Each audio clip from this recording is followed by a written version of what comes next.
Hey, it's Conrad Thompson. Thanks for checking out the podcast here on YouTube. Be sure to hit the subscribe button and the notifications bell. You'll get a notice anytime we upload some new content. And when I'm not asking Bruce, hey, how big was Batista's? Well, you know. One of the things I like to do is help people save money. And if you're watching this video right now and you're in a 30-year loan, man, you're overpaying your single biggest bill and you may not even realize it. I want you to do a little experiment for me. Take your calculator out, multiply your monthly house payment by 360 payments. That's how many payments there are in a 30-year loan. That big scary number, that's your total of payments. You're looking at that number? You know you can do better. Keep more of your own money right now and go to savewithconrad.com. Or maybe you've got credit card debt. Man, it's not a matter of if I can save you money with that. Your average interest rate on a credit card is more than 20%. And by the way, all the interest you pay on those credit cards, it's not tax deductible. Whereas the mortgage interest, well, that is tax deductible. So if you owe this debt, it's up to you how to pay it back. Doesn't it make sense to get the cheapest rate possible and the greatest tax deduction possible? Find out how much money you can save right now for free at savewithconrad.com. You don't need perfect credit. Even scores in the 500s can be approved, and it's no cost out of pocket. But maybe best of all, we're licensed in more than 40 states. We can help more families than ever before. But how much can we save you? Find out right now for free with a quick quote from savewithconrad.com.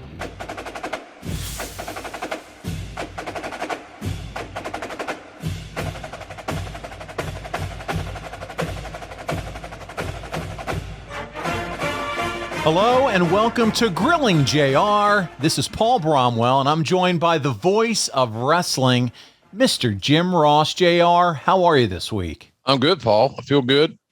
And as I told Conrad last week, I have my last cancer doctor's appointment until 6 months. So the cancer's gone and my leg is still healing. It's not healed, but it's healing.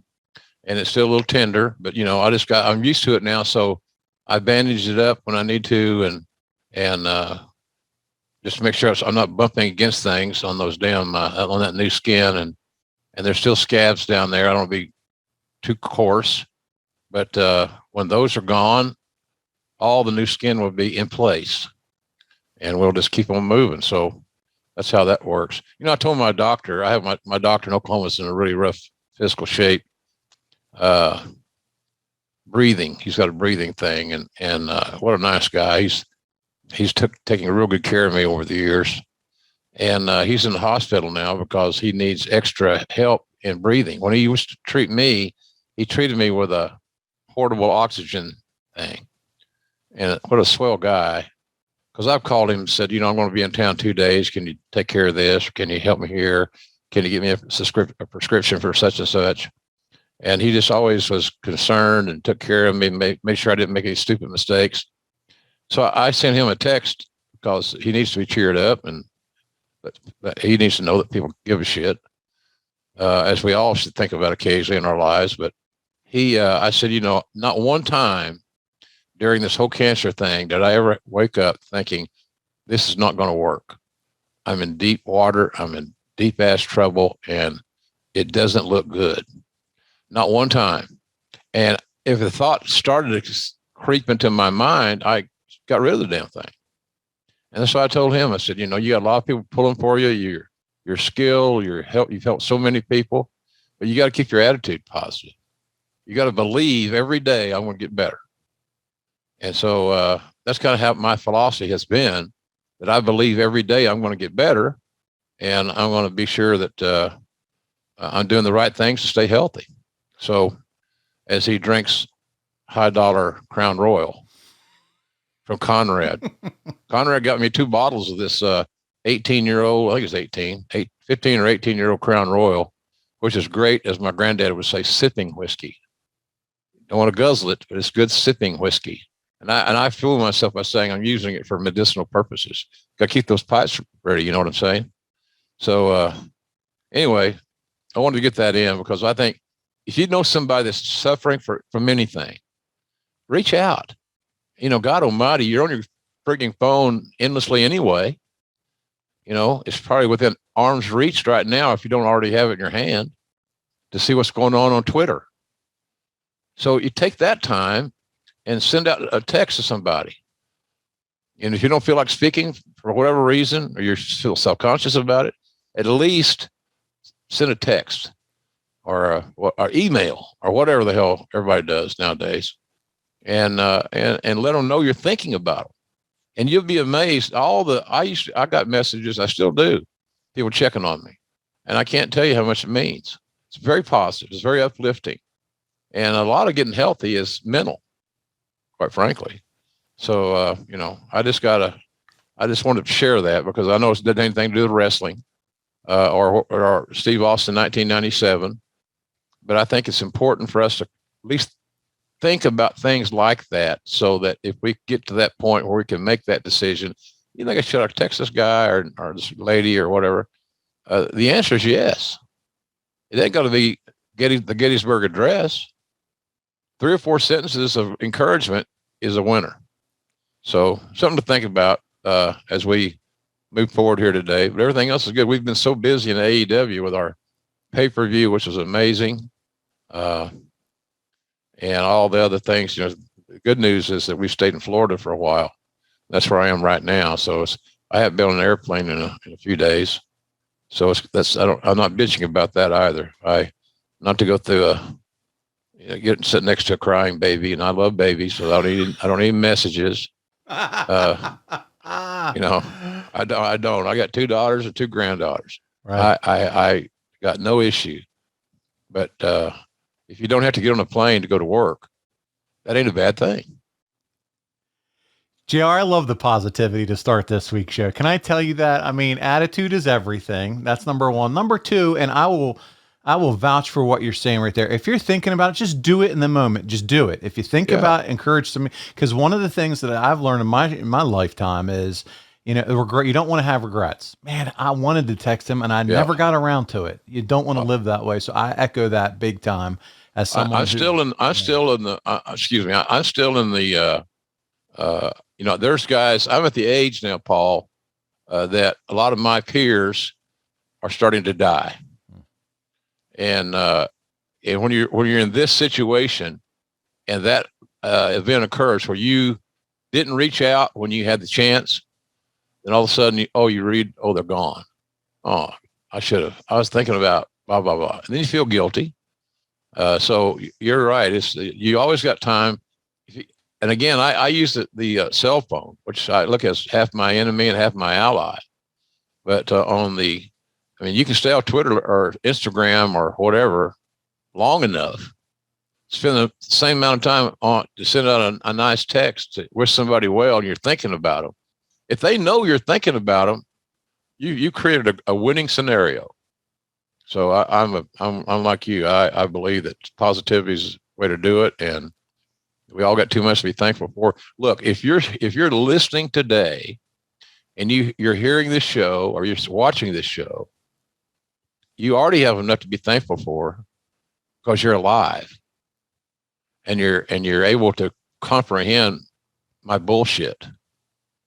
And so if that's all in place, what other reason do you have? Well, I don't have time. You have time because you're already on your phone. You're already doing it. It could be your dad or your mom or your grandpa or a classmate or a cousin, somebody that was nice to you at the store, or you can, if you have their number, obviously. So it's very timely with all this bullshit going on in the Ukraine and, another war maybe, or, how are the Ukrainians going to stop the Russians from invading and destroying everything they've got? Where you've got husbands and wives being separated or joining the army together. Can you imagine going to the mall like here in Jacksonville, the big mall we have out there, and saying, okay, we need volunteers today to join the army because we're going to put your ass on the front line with little or no training to defend your homeland and your homes, literally, and your families and so forth. Well, you'd have people running out of the mall tweeting that I just got to ask this question. I'm getting the hell out of here. I don't want to carry a gun. So I think it's timely. Good news is timely right now, especially with all the stuff that's going on. And I pray for those people. I really do. I mean, you look at their faces. I saw an interview the other day where this couple had been married a week and they both enlisted. They're both carrying firearms now. They've been married a week. They hadn't even had a honeymoon, if that matters. It's amazing to think about it in that way. And if you put yourself in their shoes, all this stuff is really easy to comprehend. Reach out. And I donate money, a little bit of money here, there, and yon to, I think UNICEF is one of them. But there's a lot of places that you can donate a couple of bucks. Donate a couple of Starbucks. What's that? $10 or something like that. It's $7 or $8. I don't know. I'm not a major Starbucks aficionado, but I know it's not cheap. I could ask Shivani, I guess. He was an alumnus. He was a barista. Yeah. He was a barista. He has an alumni. He has a letter jacket. So, but anyway, lot to be thankful for. A lot to be thankful for. If you're listening to this, you're alive, and we appreciate and we're blessed that you are. But use those blessings to play it forward a little bit. That's right. Use your voice in a positive way. Yeah, and you'll be thankful and happy that you did. That's all I'm going to say about that. Good stuff, man. Listen, from someone who lost their mom at the beginning of this year unexpectedly, it's been a heck of a year, and you don't want to live in regret. And I completely agree with you. Say it when you can, and be positive. Yeah. And man, I appreciate you, JR. I always look forward to working with you, brother. So thank you. One thing before we jump on, to remember, if you don't remember anything else today, everybody, remember this: our tomorrows are never guaranteed. So true. Yesterday we can think about, that's history. You're in the moment today, but tomorrow's not guaranteed. So with that said, and if that's agreeable with the majority, and I think it should be, because it's not, it's obvious, it's just logical. Tomorrow's not guaranteed. We take for granted we're going to be okay. But if you remember one thing today, think about, I don't want to sound like Joel Osteen. I'd like to have his hair. yeah, you and me both. Yeah. Well, you're in a different league than me in that respect. All due respect. But yeah, it's just a common sense thing. So anyway, we'll have fun here on the show because it's one of my favorite topics about one of my favorite people. And it looks like Austin's not going to do anything at WrestleMania as far as wrestling in the ring. I had heard, he and I have talked, but at the time we talked, he didn't know what he was going to do. And he didn't sound overwhelmingly enthusiastic about it. People got to understand that Steve is a perfectionist. Even though he stays in great shape and he looks wonderful, especially for a guy his age, he looks great. He could do a photo shoot. And so that could be Steve from any era. But that's just the athlete in him and the fact that he likes to train and eat right and all those things. So it's going to take, if he was going to wrestle at WrestleMania, this is me talking, I would suggest that should have been decided 6 months ago. Not only to build a story to that crescendo in Dallas at WrestleMania, but to give him time to train better, to have more peace of mind. And he's going to handpick his opponent. Why wouldn't you let him handpick his opponent, for God's sakes? What difference do you care? If you're the promoter, what you do is you want him on the card so he'll sell tickets or pay-per-views as well. So I don't have a lot of optimism for it. I don't want to be a negative Nelly. I never used that on the show before. Negative Nelly. But he's that's the way. He's not going to do it unless he thinks he can pull off something perfect. And I don't know that he can do that, even in my mind or his mind, with only a few weeks to prepare for it. So we'll see. Well, hey, all could change. By the time people hear this, it could be the big announcement of the day and the big trending news of the day. I have no idea, but I know him, and he doesn't like surprises, and he likes to prepare. If anything, over prepare, because he always wants to give the fans their money's worth. And he's got a legacy that he's built around the Stone Cold brand that he's not going to purposely or by his own hand, make himself look bad. And I don't blame him. People say, "Oh, that's ego." No, that's being a perfectionist. That's being a performer. You think Tom Brady cares about when he's playing, does he want to go? Does he want to win the game, or does it matter anymore? You got all these wins, all these Super Bowls, 7 Super Bowls, and all that stuff, or whatever he's got. I think it's around that number. No, all these perfectionists want to be perfect. And that's just their nature. And that element alone is what drives many of them to great success. Nothing less than perfection, and being at your very, very best will do. And I know Steve better than probably about anybody.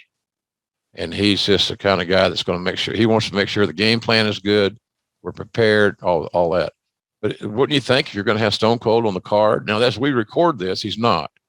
He may be there in a wave and a stunner to somebody, but that's not having a match. So we'll see how it works out. I hope it works out the best for everybody. I hope everybody has the WrestleMania experience that many of us have had on multiple occasions that'll forever be memories in our mind. But he doesn't think that way. I got to work with Mania. How many of you worked? Oh, I don't know, several. So is it as special as the first one? Oh, no, nothing special as the first one. Is it as special as Austin Rock 17, 19, and 21 WrestleManias? Well, no. So that's where we are. Well, to your point, JR, that doesn't mean we still might not get a Stone Cold moment at WrestleMania, as you said, but there you go. In terms of wrestling, will he wrestle? Will he be black trunks, no shirt, leather vest? We'll see. We'll see if things change. But according to what you're thinking, doesn't look like that way. But we'll see what happens. A lot can go on between now and WrestleMania. Let's talk about when he was building that legacy, JR, and that's what we're here to do today. We're going back 25 years, and we're talking about the Rattlesnake in 1997. You and I have already talked together some shows about some of these events. So he opened up 1997. We're going to start there as a top heel in the company, still working a program with Bret Hart. And at this point, at the beginning of the year, was there already talk about how you were going to build Stone Cold and what his WrestleMania match may look like? I don't know if that we knew exactly what it may look like, Paul. It's a good question. Here's the things that we did know that I can recall 25 years later. Come on, man, I'm effing 70. Right. And 25 years ago, how old was I? 45? Like that's the math. Yeah, 45. Yeah. So my memory may fail me in some areas, but I won't lie to you. But I will tell you that what was discussed was the fact that as a heel, Stone Cold was selling the shit out of merchandise. And that's not today. In today's world, that's just a sentence. It's a statement. But in that era, for in a company with a marketing plan like WWE had and has, that was kind of an anomaly. Why are all these people buying merchandise for a guy that we've got positioned as our top heel? So old school bookers would say, well, you're booking him wrong. You can't put a talent like Austin in a situation whereby you've made him popular and he's a heel. It's swimming upstream. And to a certain degree, they're exactly right. But the turn had not caught up with his current role. In other words, he was going to be a heel until there was a better reason for the transition. We had that reason at WrestleMania 13. And it worked because Bret Hart pulled it off. And not to forget Ken Shamrock, who we'll talk about. But Austin just had it was that it thing. You can't smell it, touch it, feel it, color it. You don't know. It's just an it thing. He connected with the audience, and there's not a damn thing we could do about it. I don't care how great a worker you are or were. The Big Cowboy I refer to a lot because he was my mentor, and he was a great booker. There's nothing he could have done, and nothing he would have wanted to do, because this guy is traveling the right road, because the numbers at the box office and the merchandise tell me that. So you got data. It's not I don't know, he's pretty hot. Look at the goddamn numbers, you idiot. Come on. He's selling more merchandise than the guys that we position as top baby faces. What more proof do you need that his popularity is deep rooted and he's committed to an audience, and they're committed to him? So nothing was really discussed about that, Paul, other than we knew we had something.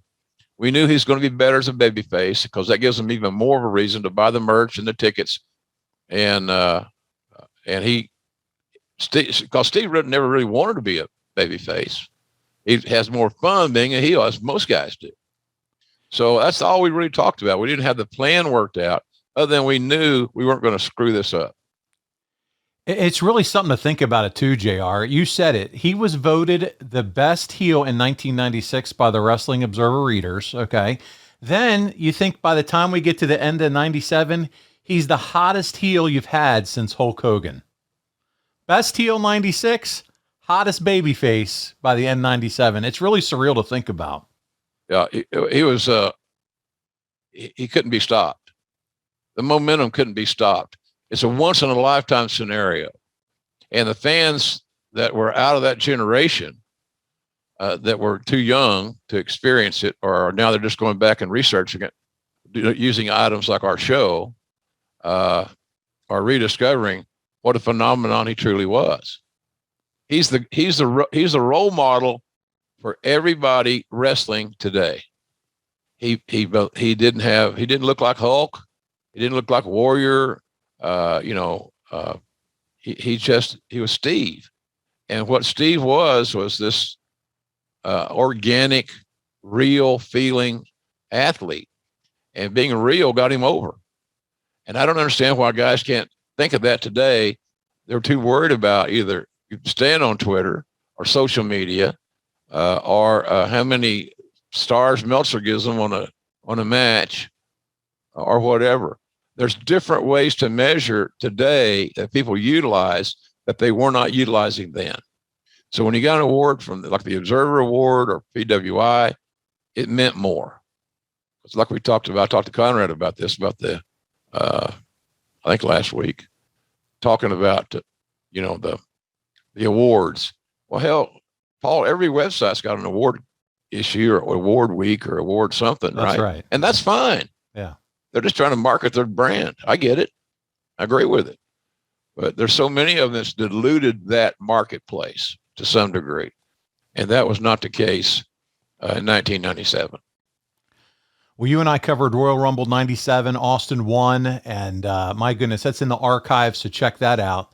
That's got to be a career highlight for him, don't you think? 97, big Royal Rumble win for Steve. Oh, yeah. Yeah. He knew he had to win Royal Rumble to get to where he wanted. Where he wanted was the main event at WrestleMania. So we move on from there. Austin wins. Bret throws a big fit, quits. This is going to set up the Final Four pay-per-view. But we get that hiccup in the road, and we talked about this one too. Shawn Michaels injures the knee. He loses the smile. You and I covered that one. Austin is now in a pay-per-view main event for the WWF title, taking on Bret Hart, The Undertaker, and Vader. And here we are, Jim. We're jumping right into the Observer. And Meltzer said Bret Hart won the WWF title in the Final Four elimination match over Steve Austin, Vader, and Taker in 24 minutes. During the last weekend, they announced that the eliminations could be done by throwing someone over the top rope along with pins and submissions. An excellent main event, but the effect of the ultimate title win by Hart was taken down several pegs by the circumstances, which included outside interference in the final elimination and the fact that all the eliminations were by the added job-saving over-the-top rope stipulation. Yeah. You have to give all four credit in that this is a difficult match to put together and that you don't want to be walking on somebody else's spots. The star of the match was your buddy Jim Vader, who after a series of lackluster performances probably caused as much by illness and injury as anything, to the point people were writing him off as a major star, staged an impressive comeback. The first big spot was Vader grabbing a chair, but Undertaker kicked the chair into his face. The four continued to brawl both in and out of the ring, and at one point, Undertaker chokeslammed Vader, and Austin gave the Stone Cold Stunner to Undertaker immediately. Austin threw Vader into the ring steps and then threw other ring steps on him as he was selling it. Austin hit Vader with the title belt. Austin used a Thez press, which I always love that to see him do that, on Vader and began pounding the eye. Hart pile drove Austin for a near fall. Vader missed a moonsault on Undertaker, and about the 12-minute mark, Vader, who had done so much, was looking really tired. Austin got a near fall with a rolling reverse cradle on Hart. Hart gave Vader a low blow. Austin wrapped Undertaker's knee around the post. The match continues. I'm not going to read every single thing of the review, but here we go. At the end, Undertaker goes back in, clothesline Hart and Austin. Hart clothesline Undertaker over the top to win the title after a celebration that didn't really come off as very celebratory. Sid hits the ring, and he and Hart did a stare down to build up to their Raw match the next night, and the show went off the air. So Hart wins the title. It's 4.25 stars. JR, I got to ask, how good was this match? And do you know why they moved towards just eliminating people over the top rope instead of pinfalls and submissions? Well, part of what Meltzer said is true. That's a political move. And it keeps the talent happy because they believe that a loss in Chattanooga, Tennessee, I think that's where it was, is going to be damaging to their career, as ridiculous as that sounds. I don't think today's talents are quite as set in their ways as the old school was in regards to things like that. Then the generation before that, just go do their business. Beat me with your finish. Don't beat me with some schoolboy or small package. Beat me with your goddamn finish. Beat me with the best thing you got. And because it gets the holdover, there's no eyebrows raised or, all that bullshit. So, but I would not have had every elimination over the top rope. Again, that's politics, trying to keep everybody happy. I don't have a problem with Sid coming in at the end because that's where you're going next. And anybody that says that has not followed pro wrestling very long, especially pro wrestling in like New Japan, for example. I called a lot of their matches for Access TV and had a great time doing it with Josh Barnett.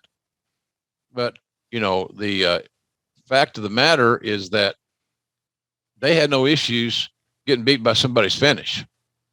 And when I worked in Mid-South, when I first learned my trade, Cowboy had no issues with it because he set it up to where there's so much damage had been done. And then you got hit by the finish, which is established, and you lose. Then you get back on TV and you can go through, oh, he did this, he did that, he's got lucky, it'll never happen again, blah, blah, blah. There's a million ways to get around that if you can talk, put sentences together.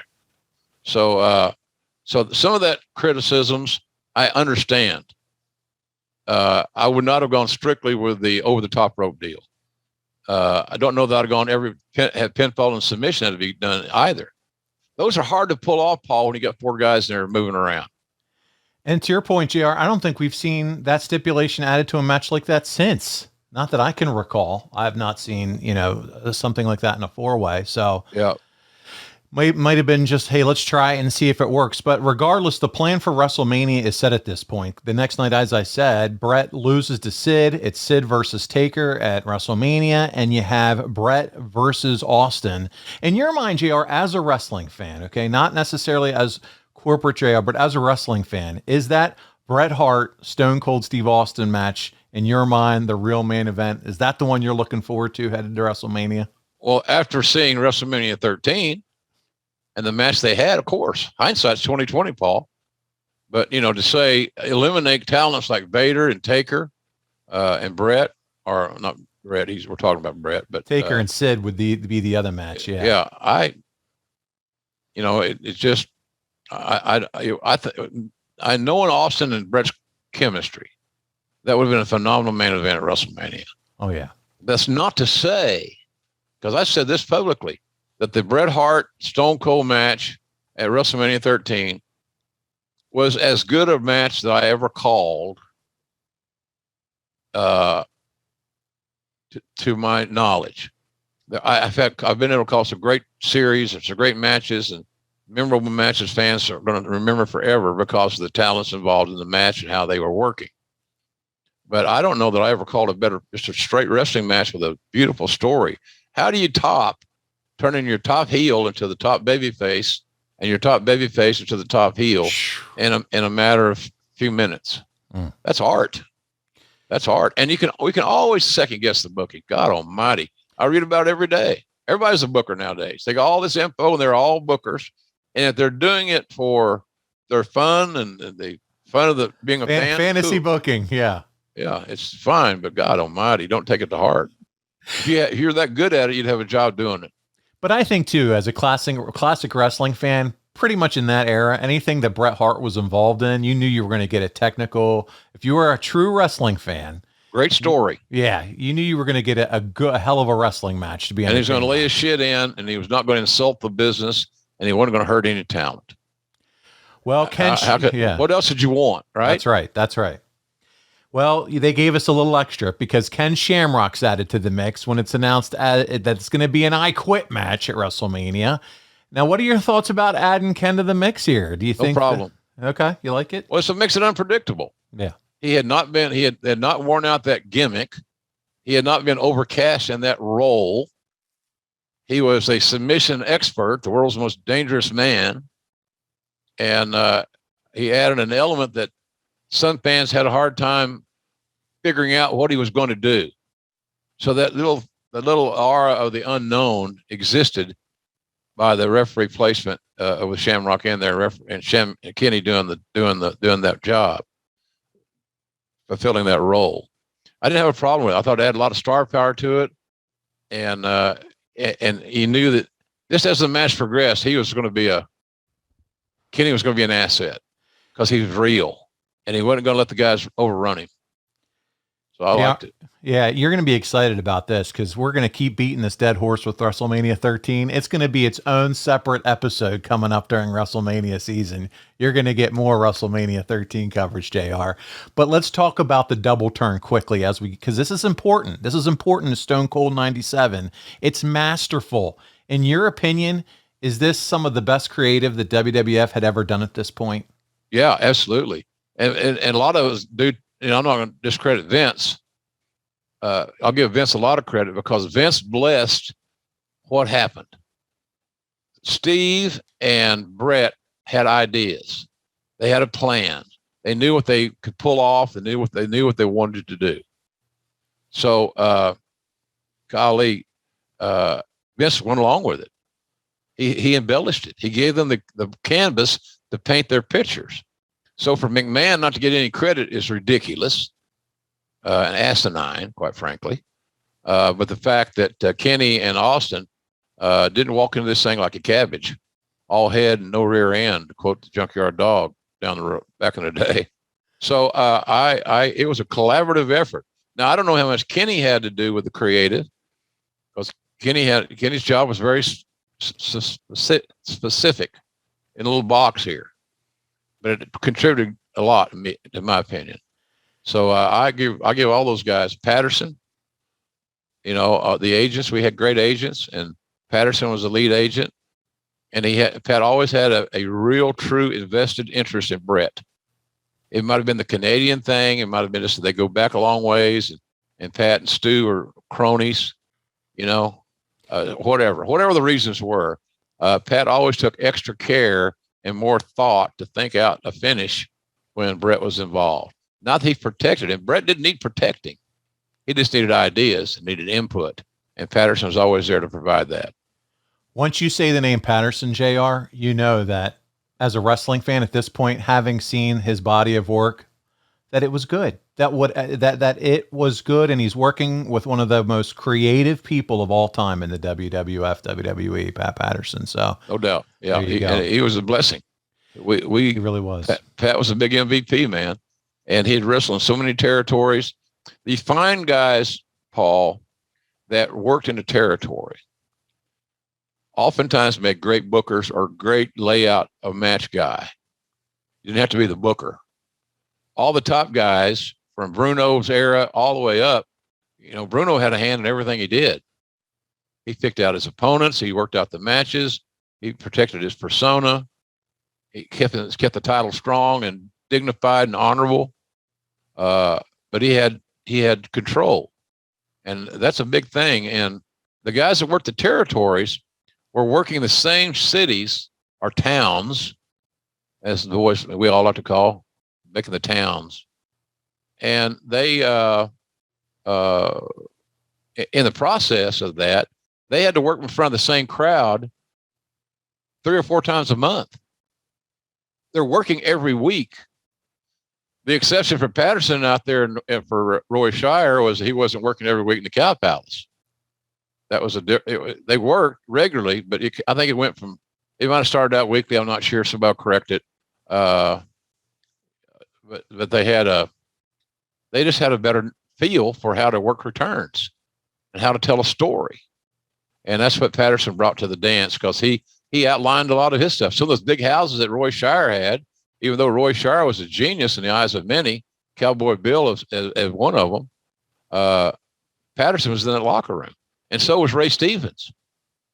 So all of a sudden you got two guys they have a vested interest in this whole process because they're working the territory. They're going to Stockton every Tuesday night. They're going to Fresno or wherever it may be. So that's the only way they made a living.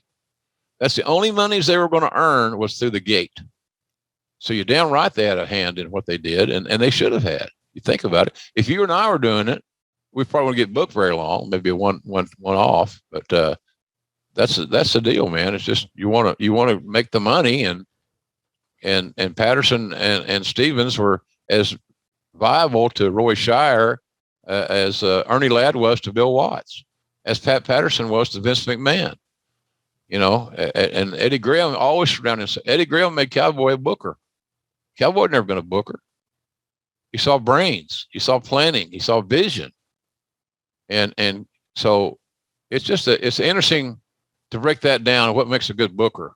And my take on it is good bookers normally have come from the territories. I don't know what that means for the future of pro wrestling. There's not a lot you and I can do about that. You find out those guys that are really smart and that have feel for the business that you put in positions to influence the creative. They might not be called the booker anymore. They be called something else. Hell, I don't know. But I wonder sometimes where we are down the road in this particular topic. No, that's a good point. Now, as we get back to this match here, as it ends, one of the things that's etched in my memory bank and so many of our listeners right now thinking about this WrestleMania 13 match is Austin in the sharpshooter, the blood flowing down his face, and him not giving up, passing out in his own blood. It's an amazing scene, and you see it in a lot of the highlight packages. You had to know, coming out of that, you had the hottest babyface in wrestling, right? Well, we knew we had something special. It's hard to say in a matter of seconds. If you process the info, he's going to be the hottest. But some of us had such strong belief in Steve that we believe that. We believe that we had to put him in his vehicle to get to the babyface destination, and that did it. Well, Austin is hurt before Mania and coming out of Mania with a tear of his PCL, and there's no way in hell, JR, that he's taking any time off after this, right? No. That way, and when asked, he was insulted. I took care of all the talents, but I will admit freely, and maybe it's not, and somebody's watching this that worked with me then. Well, I knew JR took care of Stone Cold. You're goddamn right I took care of him because he was taking care of you. Who do you think was selling the tickets, you dumbass? And if he's selling that much merchandise and he gets people to come to your the merch stand, they may buy 2 T-shirts. They may buy yours. How about that concept? You got them in the store, and now they're shopping, so to speak, and they may say, "Oh, I like that shirt." So they get their Austin 316 or whatever, and Steve designed all those damn shirts. All that stuff, that's his deal. So he designed the graphics, the whole 9 yards. So he was a complete package. And I don't see the commitment across the board in any company that Austin had, or anybody who comes close to having a hand in everything they do. These guys got to remember, by and large, you're independent contractors. So you're in charge of your own marketing. And say, well, the WWE or the AEW does this or that. The point is that you still got to be the guy driving your bus. It's your bus making your money. So why wouldn't you want to be involved in every aspect of that process? There's no logical reason that you would not.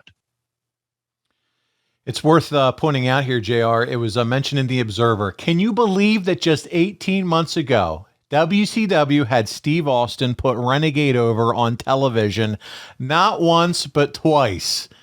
I don't think anyone knew, obviously, that Steve could have been, what he could have been here back in those days. But man, the turnaround is insane when you look at it that way, is it not? I think him leaving WCW was one of the great motivators in his career. He knew he was underutilized. We all knew he was underutilized. Hey, I called Austin the Blue Chipper before I called The Rock on TV. I laid it out there. But that's how I work. I say shit that's on my mind, and sometimes I get names mixed up. I get that, folks. I get it. But I'm sure in all your years of doing commentary, it never happened to you. Oh, wait, you've never done commentary. I'm sorry. Did I embarrass you? That kind of deal. So I think him leaving WCW and then making a stop off just to have some fun and make a couple of bucks for Paul Heyman and ECW was a motivator for Steve. Because when he came in, he was hell-bent on getting things done, which was problematic with his persona of the ringmaster, because we all knew that wasn't going to work. Yeah. I was in University of Delaware for the night he first came out, JR, as the ringmaster with Ted DiBiase with the $1 million belt. So there you go, a little Steve Austin trivia. He would write in his book that it's his favorite match that he had, and that's not at all surprising. It's also voted match of the year by Wrestling Observer readers and by Pro Wrestling Illustrated. I know we were just talking about all the websites, but it's hard to disagree with that, is it not? Yeah, you can't. Yeah. You can't. I mean, everybody's got their favorites. I get it. But logically speaking, it was a no-brainer. Well, we're coming out of Mania. Sid suffers a back injury a few weeks later, and it shuffles everything around. So Austin and Mankind wrestle on Raw episode. It's a strong match. Austin's the MVP at this point for the company. Has to be. The next pay-per-view is going to be headlined by Taker versus Mankind in his first WWF title defense. And now Bret as a heel against Austin as a face.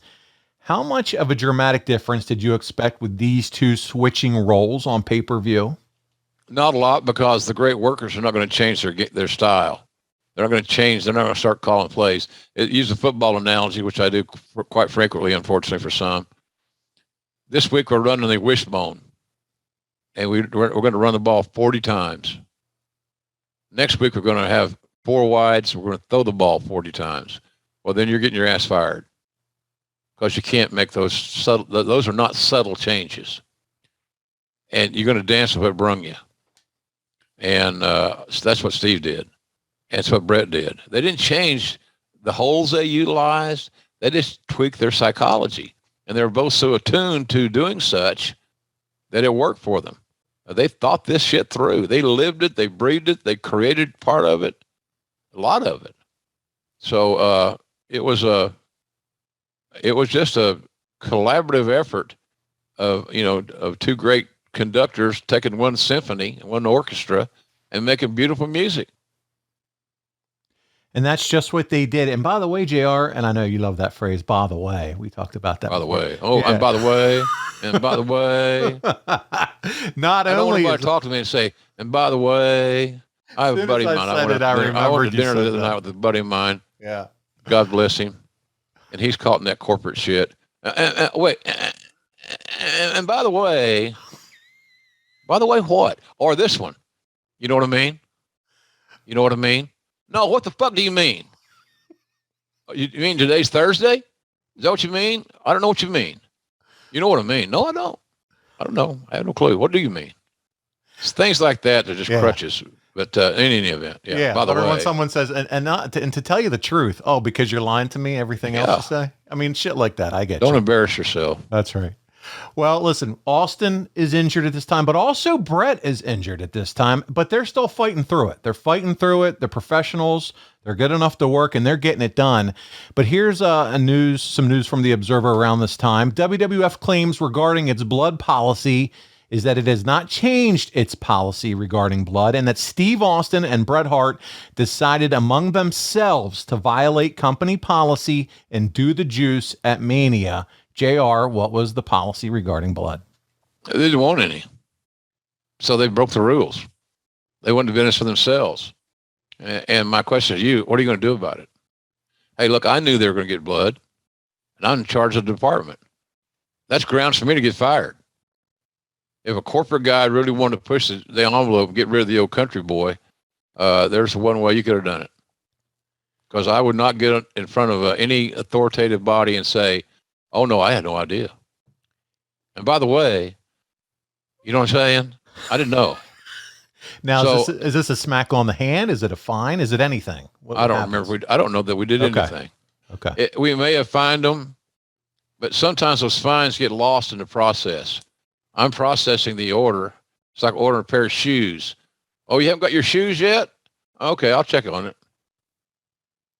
Come on. Yeah, there's so much merch being sold, Austin. Well, here's what you had to do. Yeah. Because talents are so irresponsible, they can't manage themselves. So if you don't have a rule against it, Paul, everybody's going to start getting juice. And then at some point, sooner than later, it's not going to mean a damn thing. So that's why that happened. If talents could manage themselves and make better decisions, then that wouldn't have been necessary to have to have a rule where you could get fined or suspended or whatever it may be. So I don't recall that fine being processed. And if that's a latent thing, and I'm going to go to jail for it, then with the kayfabe police. The kayfabe police should be a shirt. I just don't remember how it all ended up. But I know they both made a hell of a payday. There you go. And that's what mattered to me. That made them happy. Yeah, any fine they would have just laughed off for sure. Well, we're at the Revenge of the Taker pay-per-view. It's Bret and Austin. They're working each other. Hart is about to take off and get his knee fixed. And it's a focus on both that pay-per-view and the next night on Raw. So let's go to the Observer for a recap of that. Steve Austin beat Bret Hart via DQ in 21 minutes. A very good match, but not on the level of their previous two pay-per-view matches. Although we won't mention they're both injured. Yeah, true. By the way, Paul, both these guys are hurt. The phrase of the show. Here we go. By the way, they were hurt, and they worked 21 plus minutes. And I'll dare say, you go back and look at that match, you're going to say, shit, that was good. Yeah, but what about that DQ finish? Why don't you go screw yourself? Go watch reruns of roller derby or something, for God's sakes. Red ass, here he comes. Well, it's irrelevant. It doesn't make any sense to look at it in that regard. But in any event, by the way, Austin destroyed Hart early until another ref bump. I mean, let's get into it. It was a good match, and it came out to 3 3/4 stars overall. Stone Cold defeats Bret Hart, and so there we go. Overall, Dave still scored the match very high. I don't know how you could have a bad match with these two. I don't care how injured they are. It's Stone Cold Steve Austin. It's Bret Hart. It's 1997. Injured or not, they're performing high. So this is the main event over Taker versus Mankind coming off last month. And the name of the show is Revenge of the Taker. So that's an interesting thing. It's called Revenge of the Taker, but this is the main event. You got to take care of Taker, Paul. You got to take care of Taker. He's got to have some love too, man. He's got to get his hugs. Yeah. Any top guy, if you're not a good manager, you don't pay attention to that kind of shit. You got to take care of him. And he's been so loyal. Look how long he stayed. Look what all he accomplished. All his WrestleMania streak, all these things that, we take mildly for granted because he just did it so naturally and so, free-flowingly. So I know Vince is very loyal to Taker. Is Taker going into the Hall of Fame by himself? Latest news I heard again from the dirt sheets is that he is not, that they are going to induct some other folks. Yeah. We'll see. They don't go over. They don't need to go over on their speech and cut him short. Oh, that would be very damaging. Yeah. And very disrespectful. I love the Sad But True Metallica package that they're playing for his, I don't know if you've seen that or not. They're doing a big time tribute video they've been running on Taker, and it is fantastic. They do a great job with that stuff. Yeah, but Paul, by the way, what really matters is how many JR sound bites have been in any of these packages. That's a good point. Exactly. Good point. Is the wrestling war that volatile that the guy that was the soundtrack of the biggest moments in Undertaker's career is eliminated? Is that authentic, or is it just being selfish or vindictive? It's not like I walked out there. It's not like I left them high and dry somewhere, or I didn't do my job. It's all politics, and that's not fair to the fans. Why wouldn't the fans be interested or entertained by hearing a bite that I did live? Are they going to dub somebody else's voice in when Taker tossed Mick over the Hell in a Cell in June of 1998? They better not. I get reminded of it every day. June 1998. They killed him, and all that stuff. Yeah. So all that. So anyway, I didn't. It sounds self-serving when I get that in, and it was somewhat. There's no doubt. I'll be honest. Yeah, but it's the truth though. You literally, you've said it. You provided the lyrics to some of the best moments of these guys' Hall of Fame careers. It's the package effect. It's the wrestling and all of it together that made the moments. As a fan. I agree. I just broke my arm patting myself on the back. You did the old Barry Horowitz. Yeah. I saw you, Barry. So there we go. So we're through the Taker and the Mankind and the package there, Hart and Stone Cold. And the next night on Raw, though, it's one of the bigger angles that's remembered from 1997. It's the 421 Raw, and it saw Hart, who was noticeably limping, which was either selling the injury from the previous night or because the knee was in that much pain by this point, face Austin in a street fight. After Austin was jumped by Owen and Bulldog, who were then chased away by a chair-wielding Michaels, Bret destroyed Austin for a few minutes. Austin made a comeback, moving as Bret put his ankle in a chair and was about to come off the top rope onto him when Austin pounded Hart with several chair shots to both the knee and the wrist to explain both injuries and put the sharpshooter on him and held it for more than a minute. Hart was carried from the ring and they sold it as if he had broken his leg and wrist, and he was put in the ambulance where Austin was hiding.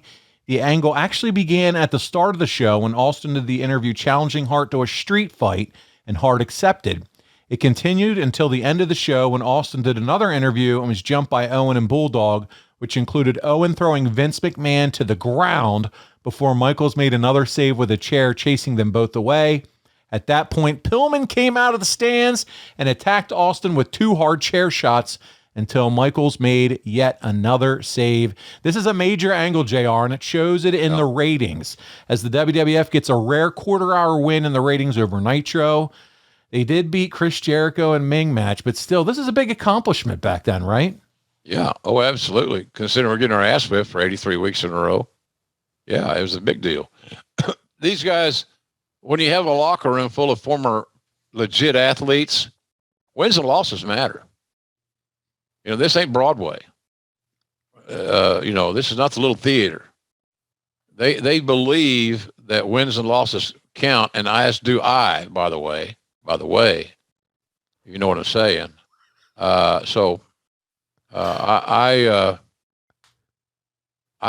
just, to me, it was just straightforward shit. I mean, we had motivated talents that wanted to get recognized and get on the radar, like Brian Pillman. And so that was a hot show. And it also shows how valuable Owen and Owen and Davey were. Yeah. It's a damn shame that neither one of them are around today, Davey and Owen. God bless their families. And I'm so happy Tony Khan has reached out to Martha Hart, and we're going to do something in honor of Owen and his accomplishments. And, there was never a better human being in pro wrestling than Owen Hart. End of story. And I mentioned something the other day, and it got twisted on social media, believe it or not. I know that's hard to believe. Where I said I hope that I got to see his kid, Owen's children. And the reason I said that was because you got to remember they used to come to the matches, TV tapings and things like that, pay-per-views with their dad. So I've been around them when they were little kids. You kind of want to see how somebody grew up. They're children. When I met them, they were kids, little children, and they were fun as hell to be around. They're adorable. Martha and the daughter would dress alike sometimes, as cute as hell.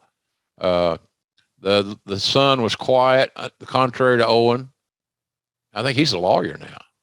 But why wouldn't I want to say hello? You know, I'm 70, Paul. I don't know how many more birthdays I'm going to celebrate. That's for God's sakes. And people making an issue out of it, like, you know, they're going to shoot an angle or whatever, you know, some horse shit. I was going to say, why the hell would they be giving you grief because you say you'd love to catch up and see the kids? That makes no sense. I don't know, man. I really don't know. It's just the world we live in.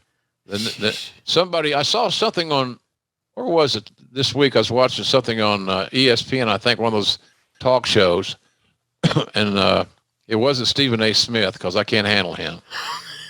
He's very bright and he's very intelligent. He's got a great gig making a lot of money. He loves to stir the pot. Yeah. Well, not even that. Yeah. It's fundamental broadcasting. Don't talk when somebody else is talking. I don't need your ass talking when I'm talking. And when you got something to say it. I'm not going to interrupt you. If I do, I'll apologize. It's for a reason, not just from being a dick. But I don't know how I got on that topic. I shouldn't have, but nonetheless. Well, it was just, we were just talking about the Owen Hart kids thing, and people have an opinion about that. And I just can't imagine why that would be that way, but it shouldn't be. There you go. Well, listen, we got a lot going on here with Austin, because now with the amount of injuries that are going on at the company, we just came off that big angle that we were talking about with the Hitman. It's decided to put Taker against Austin for Cold Day in Hell. So you have a red hot Austin babyface. You got a new champion in Undertaker. But by the way, JR, he's also a babyface. Tough for both guys. And the other fact of the matter is, I've said this before, and it's not a knock on either guys. Who I love both those guys, Austin and Taker, because they served the locker room well when I was in charge of talent relations. They were happy to help me with the talent if I needed it. They were supportive. They were very reliable, which is a key thing for me. And man, I just thought the world of both those guys, but they didn't have great chemistry together. They had great respect for each other and still do this very day. If Austin's not at Undertaker's Hall of Fame induction, I'll be shocked. They're two Texas boys that grew up as wrestling fans, watching Paul Bosch wrestling out of Houston a lot, watching World Class, watching Mid-South. They had so much in common.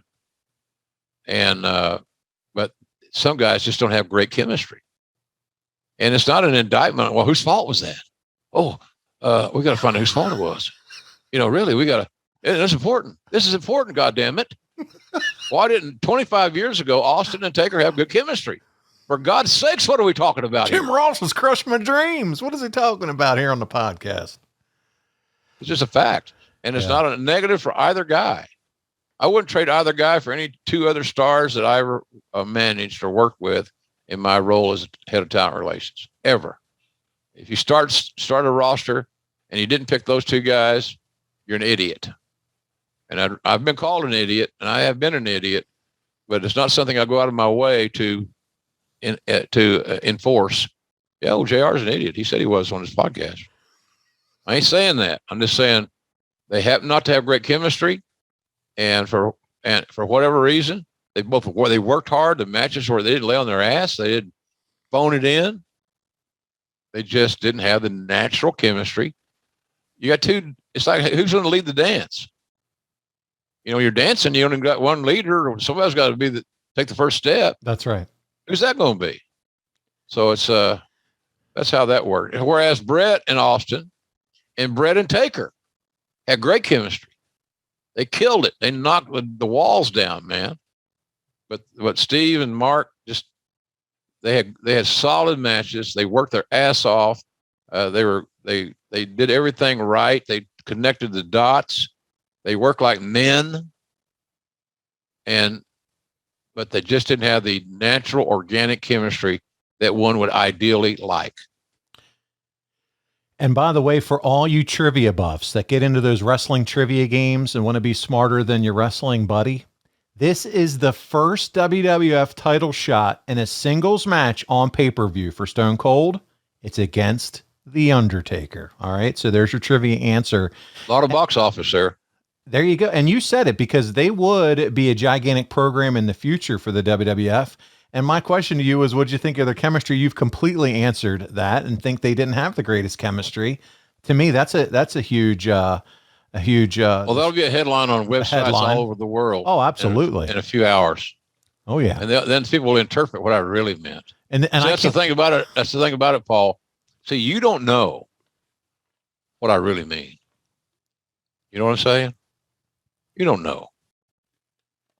So well, there's got to be something covert or buried in that statement that I truly meant. We could help come up with the clickbait titles for the articles if you want. JR shits on Taker Stone Cold matchups. JR. Yeah, we could. Okay. If somebody prints that, they should go enlist in the Ukrainian army. Help out. But you ain't helping here. So we're at Cold Day in Hell. It's Undertaker pinning Steve Austin in 20 minutes and 6 seconds to retain the WWF title. Okay, so there's a point right there. I'm sorry. You got to make this point.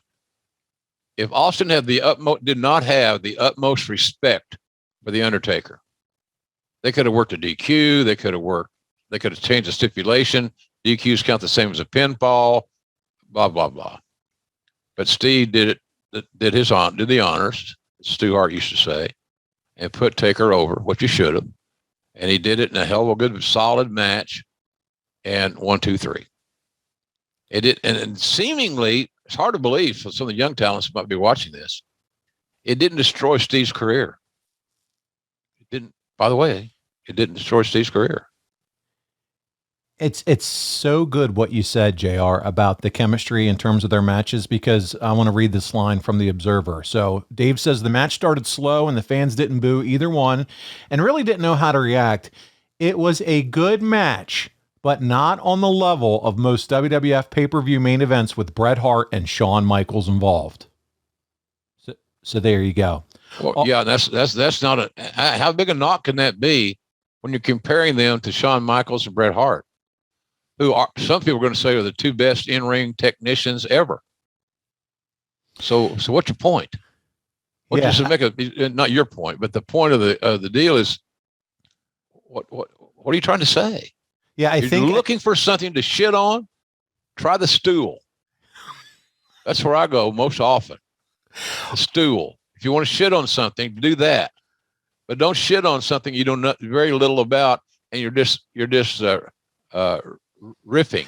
I think the point here too is I think it's the recognition of the chemistry is not the same, to your point, what you were saying a little earlier, between these two as it was with some of the other, Shawn and Bret and maybe Bret and Taker, or Stone Cold and Bret. So to your point earlier, I think that adds a little validity to that as well, in what the observation is here. The match description continues. Austin wrapped Taker's knee on the post, but Undertaker ended up smacking Austin face into the post. Undertaker did his rope walk, but Austin swept his legs, causing him to crotch himself. Austin went for a superplex, but Undertaker threw him off. Taker missed an elbow. Undertaker used a sleeper, but Austin used a jawbreaker. The two traded low blows. Actually, the biggest pop of the match was Austin flipping off the ref. Undertaker used a choke slam, but Austin came back, snapping Undertaker's neck on the ropes and hitting the Stone Cold Stunner. Brian Pillman hopped the rail and rang the bell, causing momentary confusion. When the match restarted, Undertaker went for the tombstone. Austin reversed it, but Undertaker reversed it again and dropped Austin for his head, for the pin. After the match, here's Jim Neidhart, Owen Hart, Davey Boy Smith, and Pillman all attacking Undertaker. Austin saw Bret by himself in the wheelchair and knocked him off the wheelchair, grabbed one of his crutches. That's your babyface for you. There you go. And hit the ring and clean house. After the heels were run off, Austin jumped Undertaker and hit the Stone Cold Stunner, flipped him off, and left him laying. 3 stars. Austin losing isn't that big a deal, as evidenced in the future, but still, there's a way to not have him lose here, isn't there? I mean, it feels like he lost, but it really didn't lose in the grand scheme. Two great workers. They told a great story, and that was the conclusion of that chapter. It's not really math or chemistry or something challenging mentally. It's just, it was good storytelling, and those guys pulled it off. That's all I can say. And look, let's understand this too. As much as I respect Meltzer, and I've been subscribing to his newsletter for probably 30 years. So I'm a devotee. Don't mean I agree with everything he says, but especially when he does star ratings, I might think that match, instead of being 3 stars, was 4. Is that a point of major discussion? Probably not. So I just thought that the story in that match was layered and very well laid out. So, and we got what we needed.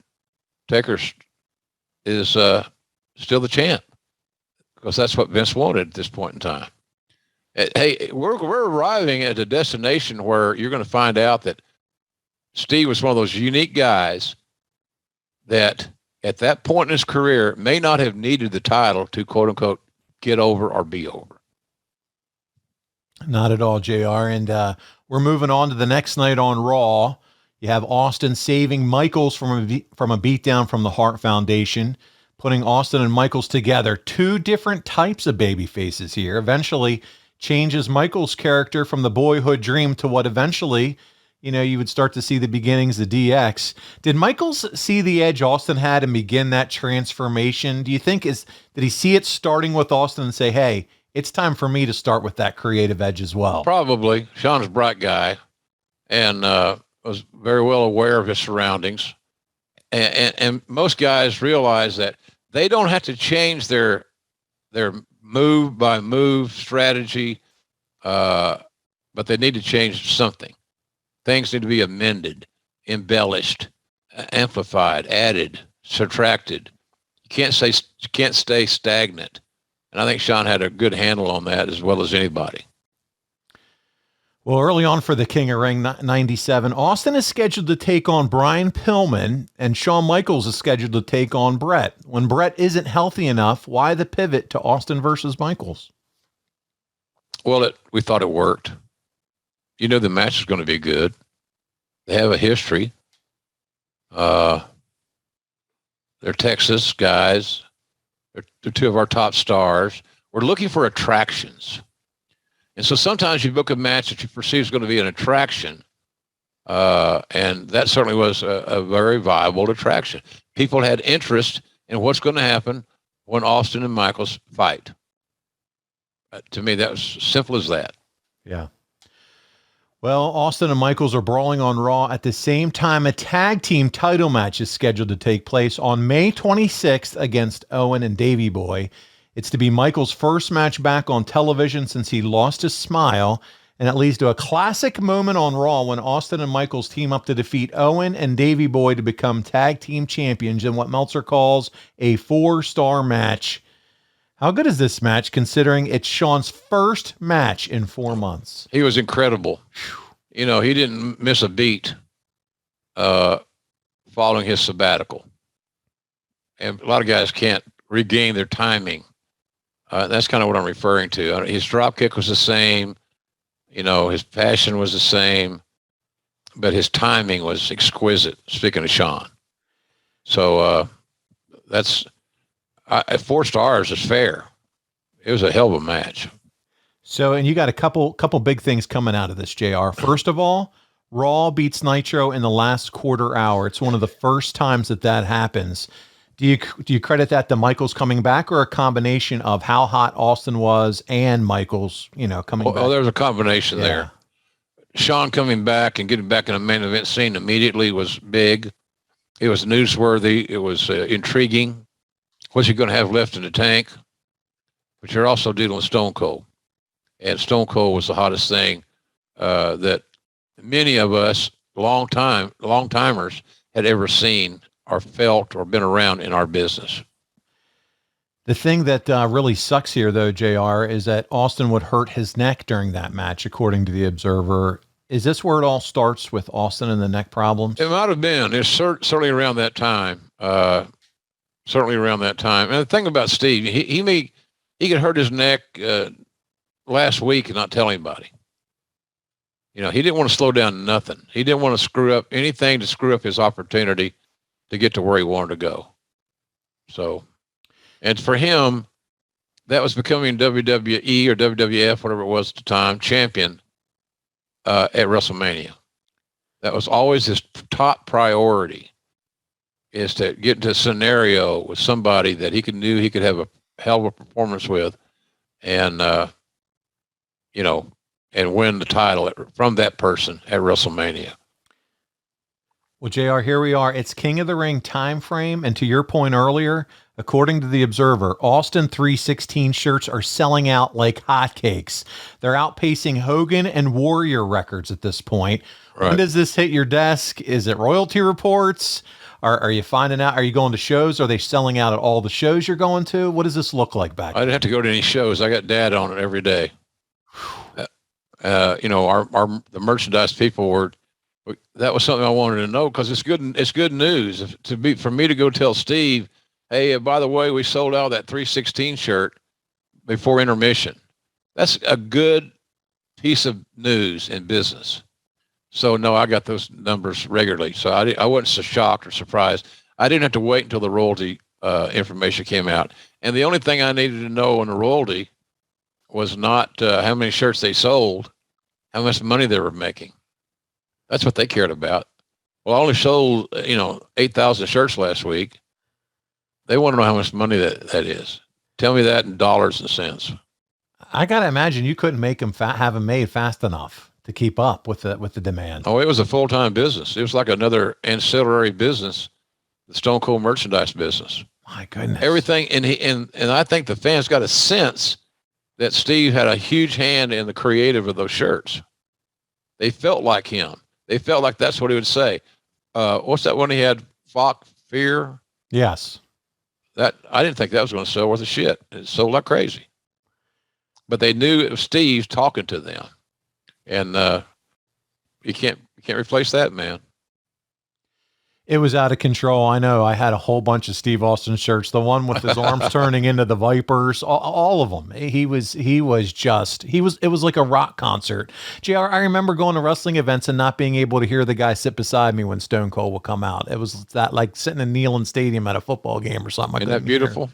Unbelievable. That's what you want as a fan. You knew you're buying a ticket to something successful and fun. I'll come back. That's what I want to see back again in wrestling. Those moments. It's so rare. But so now you have Austin. He's scheduled to take on his World Tag Team title partner, Shawn Michaels, at King of the Ring because of Pillman not being ready. But first, Austin puts Pillman's head into a toilet to set up a match the next night on Raw. Before Austin versus Michaels, the Hart Foundation comes out and challenges 5 WWF wrestlers to take them on at Canadian Stampede. The original plan is Sid, Michaels, Austin, and Legion of Doom. Do we have the classic match at Stampede if that's the team, do you think?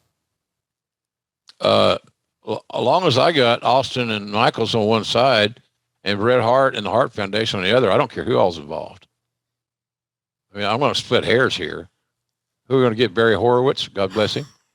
Come on. You can always get somebody different. You can always have a different opinion. But I'll just tell you this: that Canadian Stampede in Calgary, while the Stampede was going on, I remember 2 or 3 things I remember very vividly that day. One was I ate a giant turkey leg from the fair that looked like a brontosaurus burger. It looked like Fred Flintstone bought it for me. As you should have. Oh yeah, man. And then I had I may have had 2 corn dogs. I killed my diet, and that's a big day, man. 2 corn dogs and we were there all day. We got there early, and we got to tour the grounds. I think that show was already sold out, so we didn't affect tickets in that respect, good or bad. But that was the most fun day to see everything I talked about. A good old corn dog or a giant turkey leg was living. That's just living, man. And the people having fun and having their kids with them, and at the fair, during the fair and so forth. Absolutely amazing. And then to see the Hart family so emotionally involved in that match, which in turn tagged in the audience to be equally as emotionally involved, was just absolutely brilliance. You couldn't prime the audience any better. You could have done anything more. It was just an amazing rush And I still think very fondly of that event. And then the post-match, when the baby faces, the Hearts went over, you got Stu in the ring, and they may got Helen in the ring, God bless her. But all, young Natty, Bruce Hart trying to fight people, things like that. It was just a amazing, unpredictable, crazy day. And it was just amazing. I loved it. The crowd reaction itself is worth just watching that pay-per-view, going back on the Peacock and watching it. Absolutely. Let's get back to the King of the Ring. And first, it's the first Austin Michaels pay-per-view, because we're going back to Stampede here in a little bit, but we got to cover this match here. It's Shawn Michaels at Steve Austin. It went to a double DQ, 22 minutes, 29 seconds. The surprise of this match is that Michaels actually got louder cheers than Austin, mainly because of the intense shrieks from the female fans as Michael was doing things. Austin was never booed, and Michaels was, but the cheers for him drowned out the boos in nearly every case. A mentally handicapped fan tried to hit the ring on Austin, and Michaels actually dropped the match and helped him to the back. Both guys worked an excellent match, but it was marred by a lousy behind-the-times finish, according to Meltzer. Michaels, in particular, put on another show, and Austin seemed to show no signs of a potential career-ending neck injury. Mainly, it was Michaels' incredible bumps and athleticism that made the match. He crashed into the guardrail from the apron. He had his throat dropped on the guardrail. Austin whipped Michaels chin first into the ring steps. He was press slammed outside the ring and face first on the concrete. It appeared that one really stung because Michaels was shaking his elbow from that bump. Austin pulled Michaels' trunks down, which got a huge female pop. Match ended with the first ref getting bumped. Michaels went for the super kick, but Austin caught the foot and hit the stone cold stunner. No ref to count the pin. Austin got up and got so mad at the groggy Tim White that he gave him the stunner. That was a great spot. Michaels then super kicked Austin and had him pinned, but again, no ref. A second ref came in, but instead of counting as Michaels had Austin pinned, he checked on the first ref. White finally shook the cobwebs, got up, and counted as Michaels had Austin pinned, but Austin kicked out.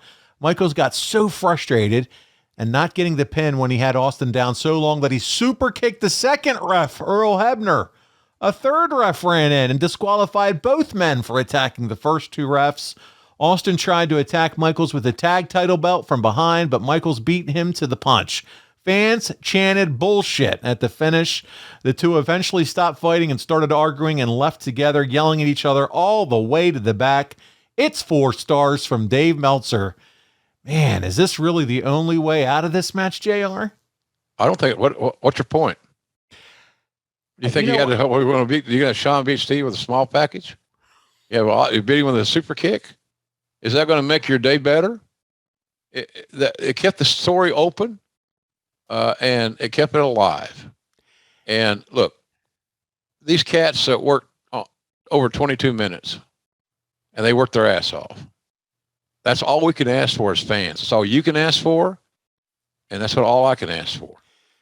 And I was in a different chair than you were that night, and I can tell you that it was a fun frigging match to call. I think this also is just, I mean, it's a taste of what these two could really do together, man. It was electric. Just a lot of referee interference and things like that, and injuries and everything else aside.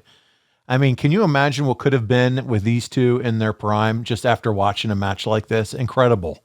Oh yeah. They had, why did we put Sean with Steve when, somebody got hurt? Yeah. Yeah. A few moments ago. Because we knew it'd be great. And the obligation to provide a great product for your audience has not changed in 25 years or 50 years. And so we just believe that we're going to be locked to have a great match. And I am also will agree that there are times when we're too overly protective of our talents, where we believe their shit that I can't lose here tonight. It'll kill me, kill my push. It'll kill my roll. It'll kill this, kill that. And it kills nothing. It kills nothing. And in today's world where the fans have more information of pro wrestling, the insides, the internal stuff, to share and to study, then it's harder to pull off. I think I can't remember. I might be wrong on this by a small number. I think AEW's had one count out and one DQ finish since I've been there when it started. I think something like that. It's very rare. If it's happened, it's been very rare. Yeah, because Tony Khan's smart enough to collaborate with the agents and producers, whatever their name is, and the talent. More importantly, the talent. I mentioned this, and people thought I was crazy when I said I can compare Tony Khan to Bill Watts in some areas. People say, are you crazy? Have you already reached senility? You don't get it? Well, here's the thing I know. Tony Khan spends a lot of time with talent. He spends probably more time with main event level talent than anything else, which is a priority, and he should. When Bill Watts was at his peak booking, he'd bring heels in that could help book their programs because he knew that they were invested then creatively in the process and would work harder to make sure they were successful. Plus, at that era, the more tickets you sold, the more money you made. And so Tony does that a lot with our talents now, and they feel good about the meetings. They feel good about coming out of the office and saying, here's what we're going to do. Sometimes I'll ask them, because I know they were in a meeting for a long time. What are you going to do now? Did something change? No, I said, don't tell me the specifics. Are you happy? Yeah.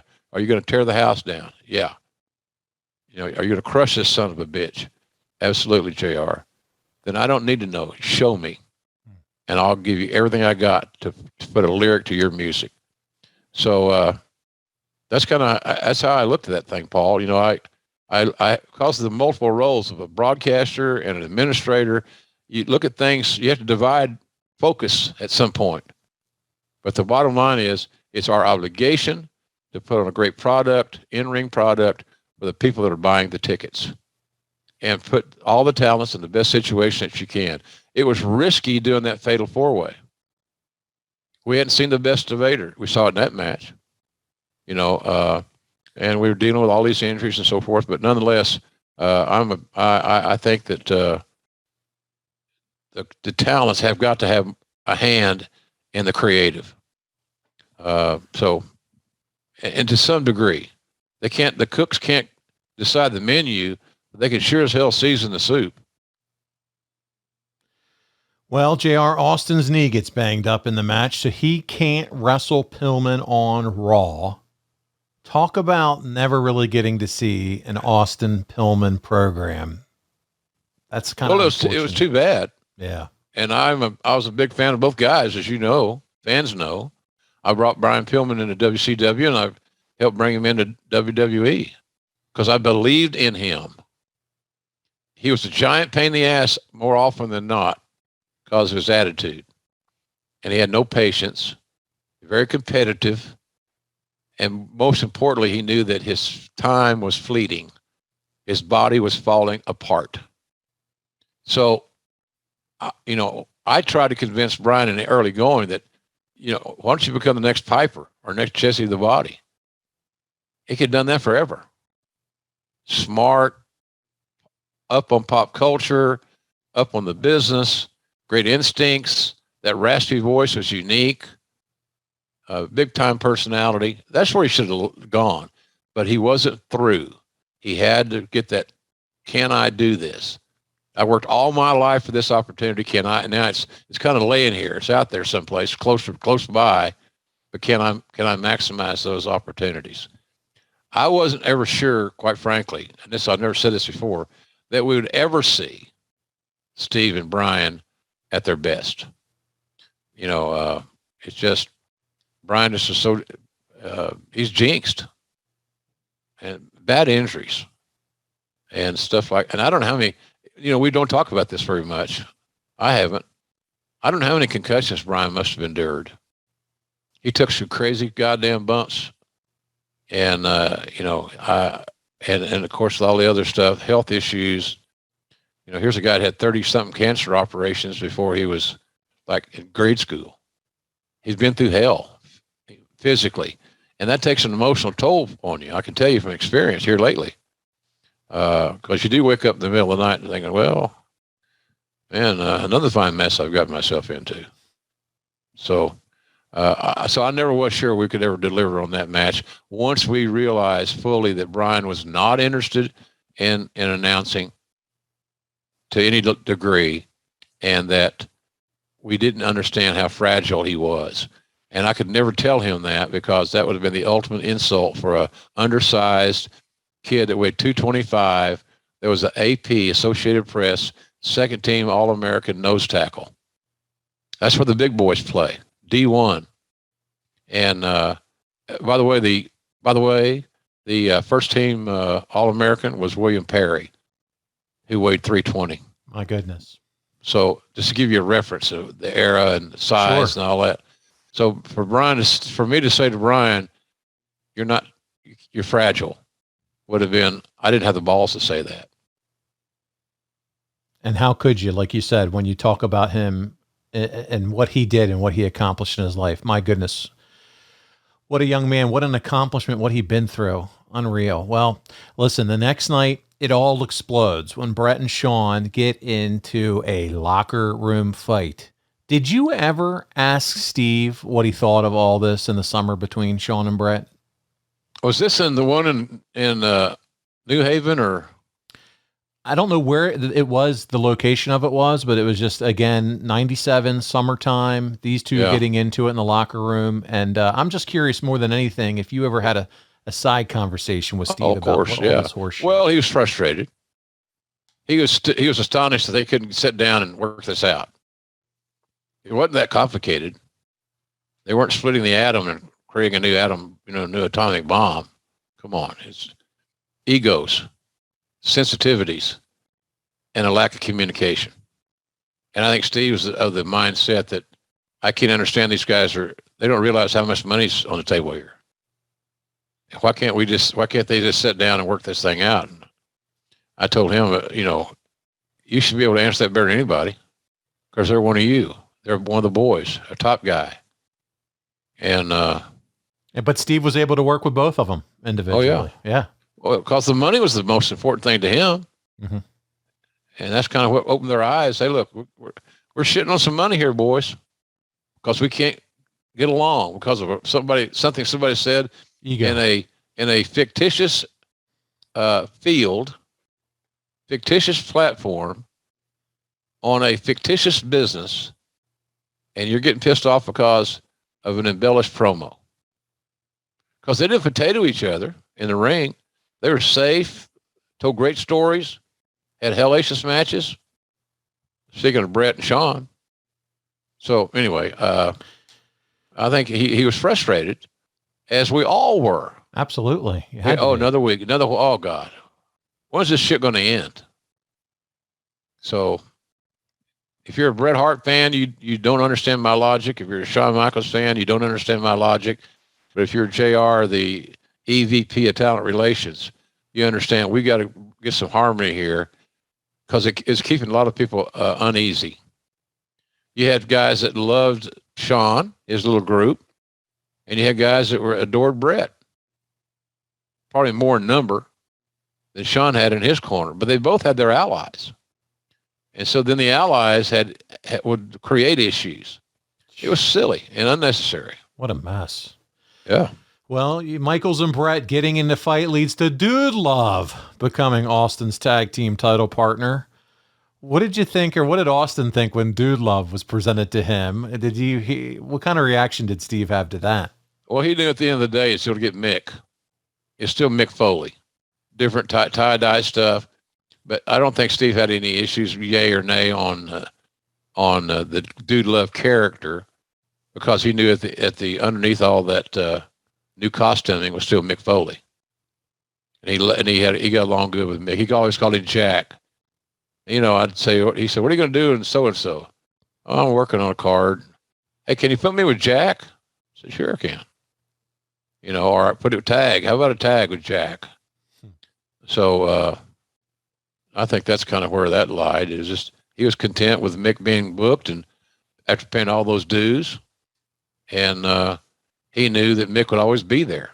Reliability and skills. Mick had skills. He still does. So I don't think there's ever any pushback at all on that scenario. Hey, folks, it's time to take your podcast game to the next level. And you certainly want to get your almighty push. My God, we have to have a push, right? We'll get that over at adfreeshows.com. Now, I'm telling you, if you're a fan of Grilling JR, adfreeshows.com has the entire episode library, and it's got no ads. 0 ads, zilch, none. Ad-free and on video starting at just $9. Did you hear what I said? $9. You spend more than that at Starbucks, for God's sakes. 2 mornings. But that's not all, folks. We got tons of bonus content, including my after-hours roundtable, where drinking was involved with Eric and Tony. You simply will not find a better value in all of wrestling. Hey, look, don't make me go red ass, because by God, you know I will. Hurry over to adfreeshows.com right now and sign up. And I thank you.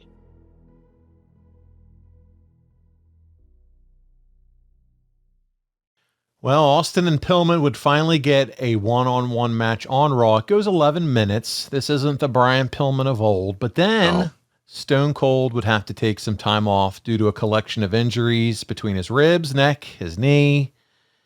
He's feeling it here at this point. We're riding him hard, Paul, and what's the old deal? Ride him hard and put him up wet.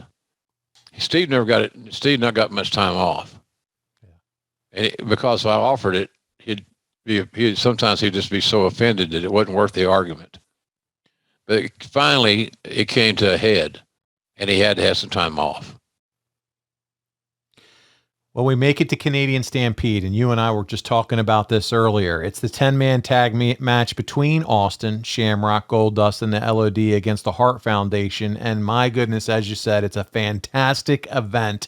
Meltzer gave that match 4 1/4 stars, and you and Conrad covered the show in detail all the way back on episode 12 of Grilling JR. But the crowd, the work, it all ends when Owen Hart rolls up Steve Austin and secures a victory for the Canadians.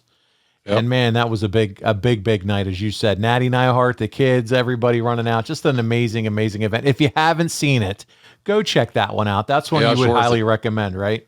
Highly recommend it. You'll have a fun.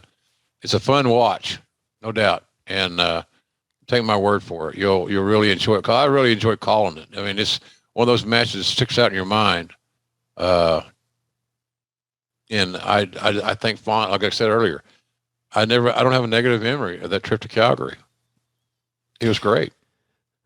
Well, you have Owen rolling up Stone Cold, so it kind of feels like you're transferring the program from Austin Bret to Austin Owen. Is Steve on board? Obviously, is he okay behind the scenes? Well, we didn't have a lot of options, Paul. Yeah. It wasn't like, okay, Steve, because I used to use this a lot. He'd bitch about a booking. I said, okay, then what do you want to do? You got a better idea? God damn, don't be like one of those boys at catering and book your card over mashed potatoes and gravy. I need to know what your idea is. If shit, I can't fucking read your mind, Steve. And that's how we communicated a lot. And I think that built our relationship because I gave him total honesty. And I never bullshitted him because he was our top guy. He's a top guy. You spoke truth to him, and he appreciated it. Fucking right I did. Yeah. And because that's how, if I hadn't, he would have known it, and he would not have had the confidence in me that he did, and that he still does this very day. That's the kind of relationship we built, strong foundation.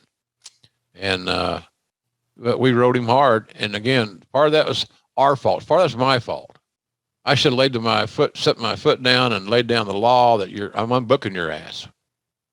So do what you want to do. Next call you'll make to Vince. He's aware of it. He's in agreement. You need to get healthy or you're not doing anybody any good, especially you.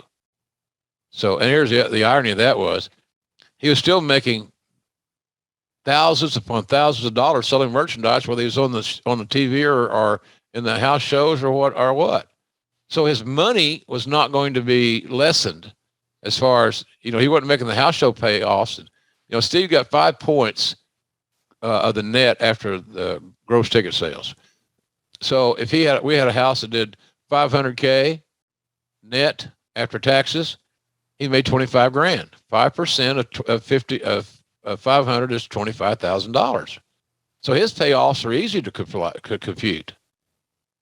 And people say, "Oh gosh, well, yeah, look at the job they do." You know, what a fucking neurosurgeon make? What's the guy? You know, what's some of these high trained, delicate jobs? And that's what these guys had. So they should be paid well. Yeah. Why am I going? Because I want to see him wrestle. Steve Austin. Yeah. Exactly. So he needed time off, and even though it's hard to dynamite him out of there, we found ways to get him some rest and a healing time. Well, this is also around the time period, JR, where he's stunning everybody. He would hug Mankind as a babyface, then he'd hit him with a stunner to get a big pop. Was it the move? Was it Austin, or was it just both at this point? It was he was on fire. Stunner's over. The stunner is still over. A lot of guys are using it. That's right. And what's ironic about that is that the announcers, and maybe me including, the announcers are leery of saying it's a Stone Cold Stunner. Now it's a cutter. Oh, there's a cutter. That's so fucking weak. What are you doing? Your goddamn. Right. Are you putting over Johnny Ace's finish? Is that what you're doing? Cutter. You know, and I, you know, we have a habit now in commentary sometimes of renaming shit that already had a name prior. You know. Give it the respect it deserves. It's a stunner. Yeah. That's the respect yes. I'm with you. So anyway, the stunner's over big time. And you got to remember too, some of those stunners Steve delivered, he didn't work a match that night. He was a surprise, or he wasn't in his traditional role. That's right. He was in the jean shorts, bashed a few beers, gave a few stunners, so it's not as heavy on the body. So exactly. And they got to see Stone Cold. And they got to hear the glass break. They got to see the beer drinking. They got to see the stunner. They got to see the fingers. And so the package, albeit condensed and sans a match, you got everything else. That's right. Fans got to feel like they got their money's worth at the end of the day. Yep. Well, Dude Love debuts to save Austin in his tag title match against Owen and Davey Boy and get the pin after Austin hits the stunner on Bulldog. What did you think? We're talking about Dude Love, so I got to ask, what did you think? You think it had a long shelf life? What did you think of that version of Mick Foley? My favorite Mick Foley character was either Mick Foley or Cactus Jack. I love Cactus Jack because he was so unique for his time. But I thought that Dude Love was at worst a short-term, nice fix for the main event picture. Because Mick's still going to do his promos. Still amazing doing promos, right? He's going to have the basic same matches. He's going to add little dancing or some Dude Love shit. But the bottom line is he's still going to be Mick Foley working. That's right. That Dude Love shit. I love it. Well, listen, we're in Halifax. One of the oddest main events takes place. Dude Love. Great night. Yeah. Great night. You know, the thing I remember about Halifax was that we made the mistake. We're staying in a hotel down the street from the arena. And this is Monday Night Raw, Monday night. And we flew on Saturday to get the Saturday night stay over. This is before the McMahon jets and all that stuff. So we flew on Saturday to this hotel. The hotel was one of the nicer hotels in town. It was a good location. It's about 3 blocks from the arena. And, cost cutting. We're flying commercial. We're flying on Saturday for a Monday event. And there was a lady that never left the couch in the lobby. So you're thinking, well, maybe she's just a fan, wanting to get some autographs or some pictures or what have you, meet somebody. She was a madam. And so she had her girls in and out of that hotel, and that was the team hotel. So that added a unique little element to the scenario. And the other thing that I recall vividly is the fact that when the show was over and we had all that heat, we had walked to the event. So we left after the show and walked back with Vince and back to the hotel amongst rabid fans. It was quite the experience for good old JR. And I heard new curse words I'd never heard before. So, were you red ass at this point in your life? I just wanted to get to the hotel. You didn't have any red ass in you? And see if the lady in the couch is still there. Yes. Yes, he was looking for the lady on the couch. Yeah. So kind of a joke, but nonetheless. It's funny. It's all good. I love it. So you're in Halifax. And speaking of odd, one of the oddest main events takes place. And no, it wasn't JR and the lady on the couch. It's Dude Love, The Undertaker, and Steve Austin losing to Bret, Owen, and Davey Boy in a flag match. You got 6 really good workers here. Is it the stipulation that doesn't work, or what are your thoughts there? I thought it worked. Okay. That's a patriotism angle, Paul. The Canadian, the Canadian flag. Again, you got to remember the Canadians are baby faces in Canada. Hello. And, so, you know, to me, it fit the storyline. In America, they were going to cheer for the guys that represent the American flag. In Canada, they're going to cheer for the hometown guys representing the Canadian flag, obviously. So no, I didn't think it was a bad stipulation at all. It fit the storyline. And man, there was a lot of heat. There's so much heat in this thing. You know, when Vince pulled Bret's jersey, his hockey jersey, over his head like a hockey fight, that was some good shit, man. And I'm sitting there at ringside. I'm telling you, that was real intense heat. That wasn't pro wrestling heat. That's where you wonder if somebody's going to come over jump that the rail. Crowd. Yeah. Oh yeah, and knock your ass out. The building was packed. We didn't have. You think the security is going to back up the guys that represent the Canadian flag or the American flag? Are you kidding? So we were walking, and so it was I'll say this for Vince. He walked through that crowd and walked back to the hotel like John Wayne. He had no fear. I really admire him for that, because I had plenty of fear. And I think the traveling party that was with us, whoever that group was, Patterson or whomever, we were leery, because anytime you worked the territory in Louisiana and you knew what real heat was, violence, not just shoving you or spitting somebody's face or whatever. I'm talking about violence. You know what kind of you're in a dangerous situation. The last thing you want to do is get some teeth knocked out or your nose broken or orbital bone or whatever from a cheap shot. And that could have very easily have happened. Luckily, it did not. What an intense environment. My goodness. Well, I'm glad nothing happened there. We make it to we're coming around to SummerSlam, and it's announced that Austin versus Owen in an Intercontinental title match is going to happen. And Austin's going to have to kiss Owen's ass if he loses. The goal here is to put the IC title on Austin, right? As he continues his path to the top, is it not? Yeah. Yeah, that's it.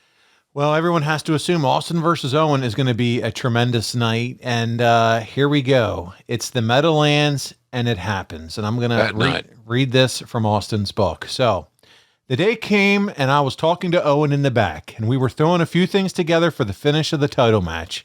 I said to him, well, what about if we do that thing where I come in for the elbow and you rotate your back around and pick me up upside down and give me the tombstone pile driver? Then you cover me and I'll kick out right before the 3 count. I added, now, Owen, I don't trust just anybody to do a pile driver to me, but you can do it right. And he said, yeah. I said, you're going to go to your knees, right?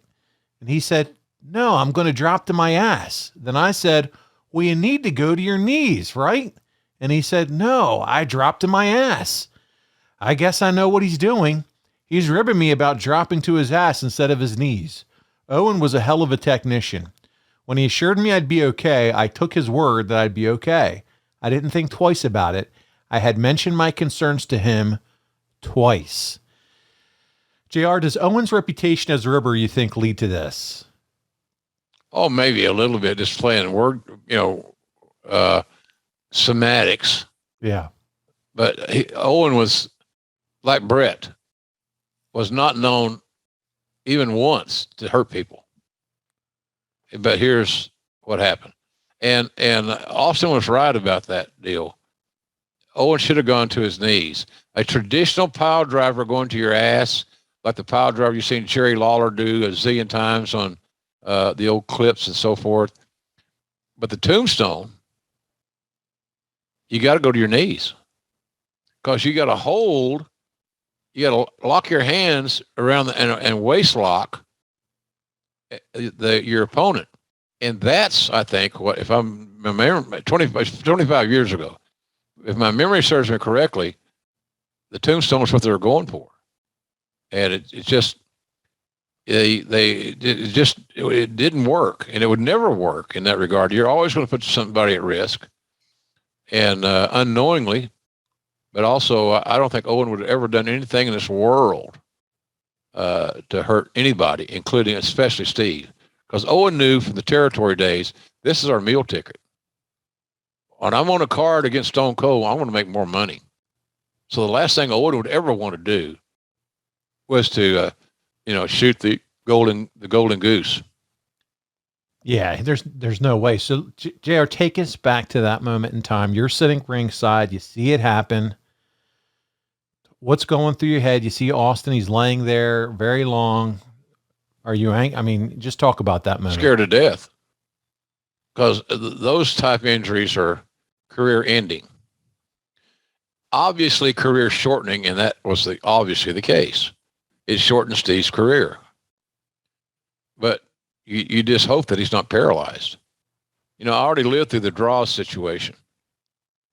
And ironically, I was with Steve in a Michigan deer hunting trip that we were filming for TV for vignettes.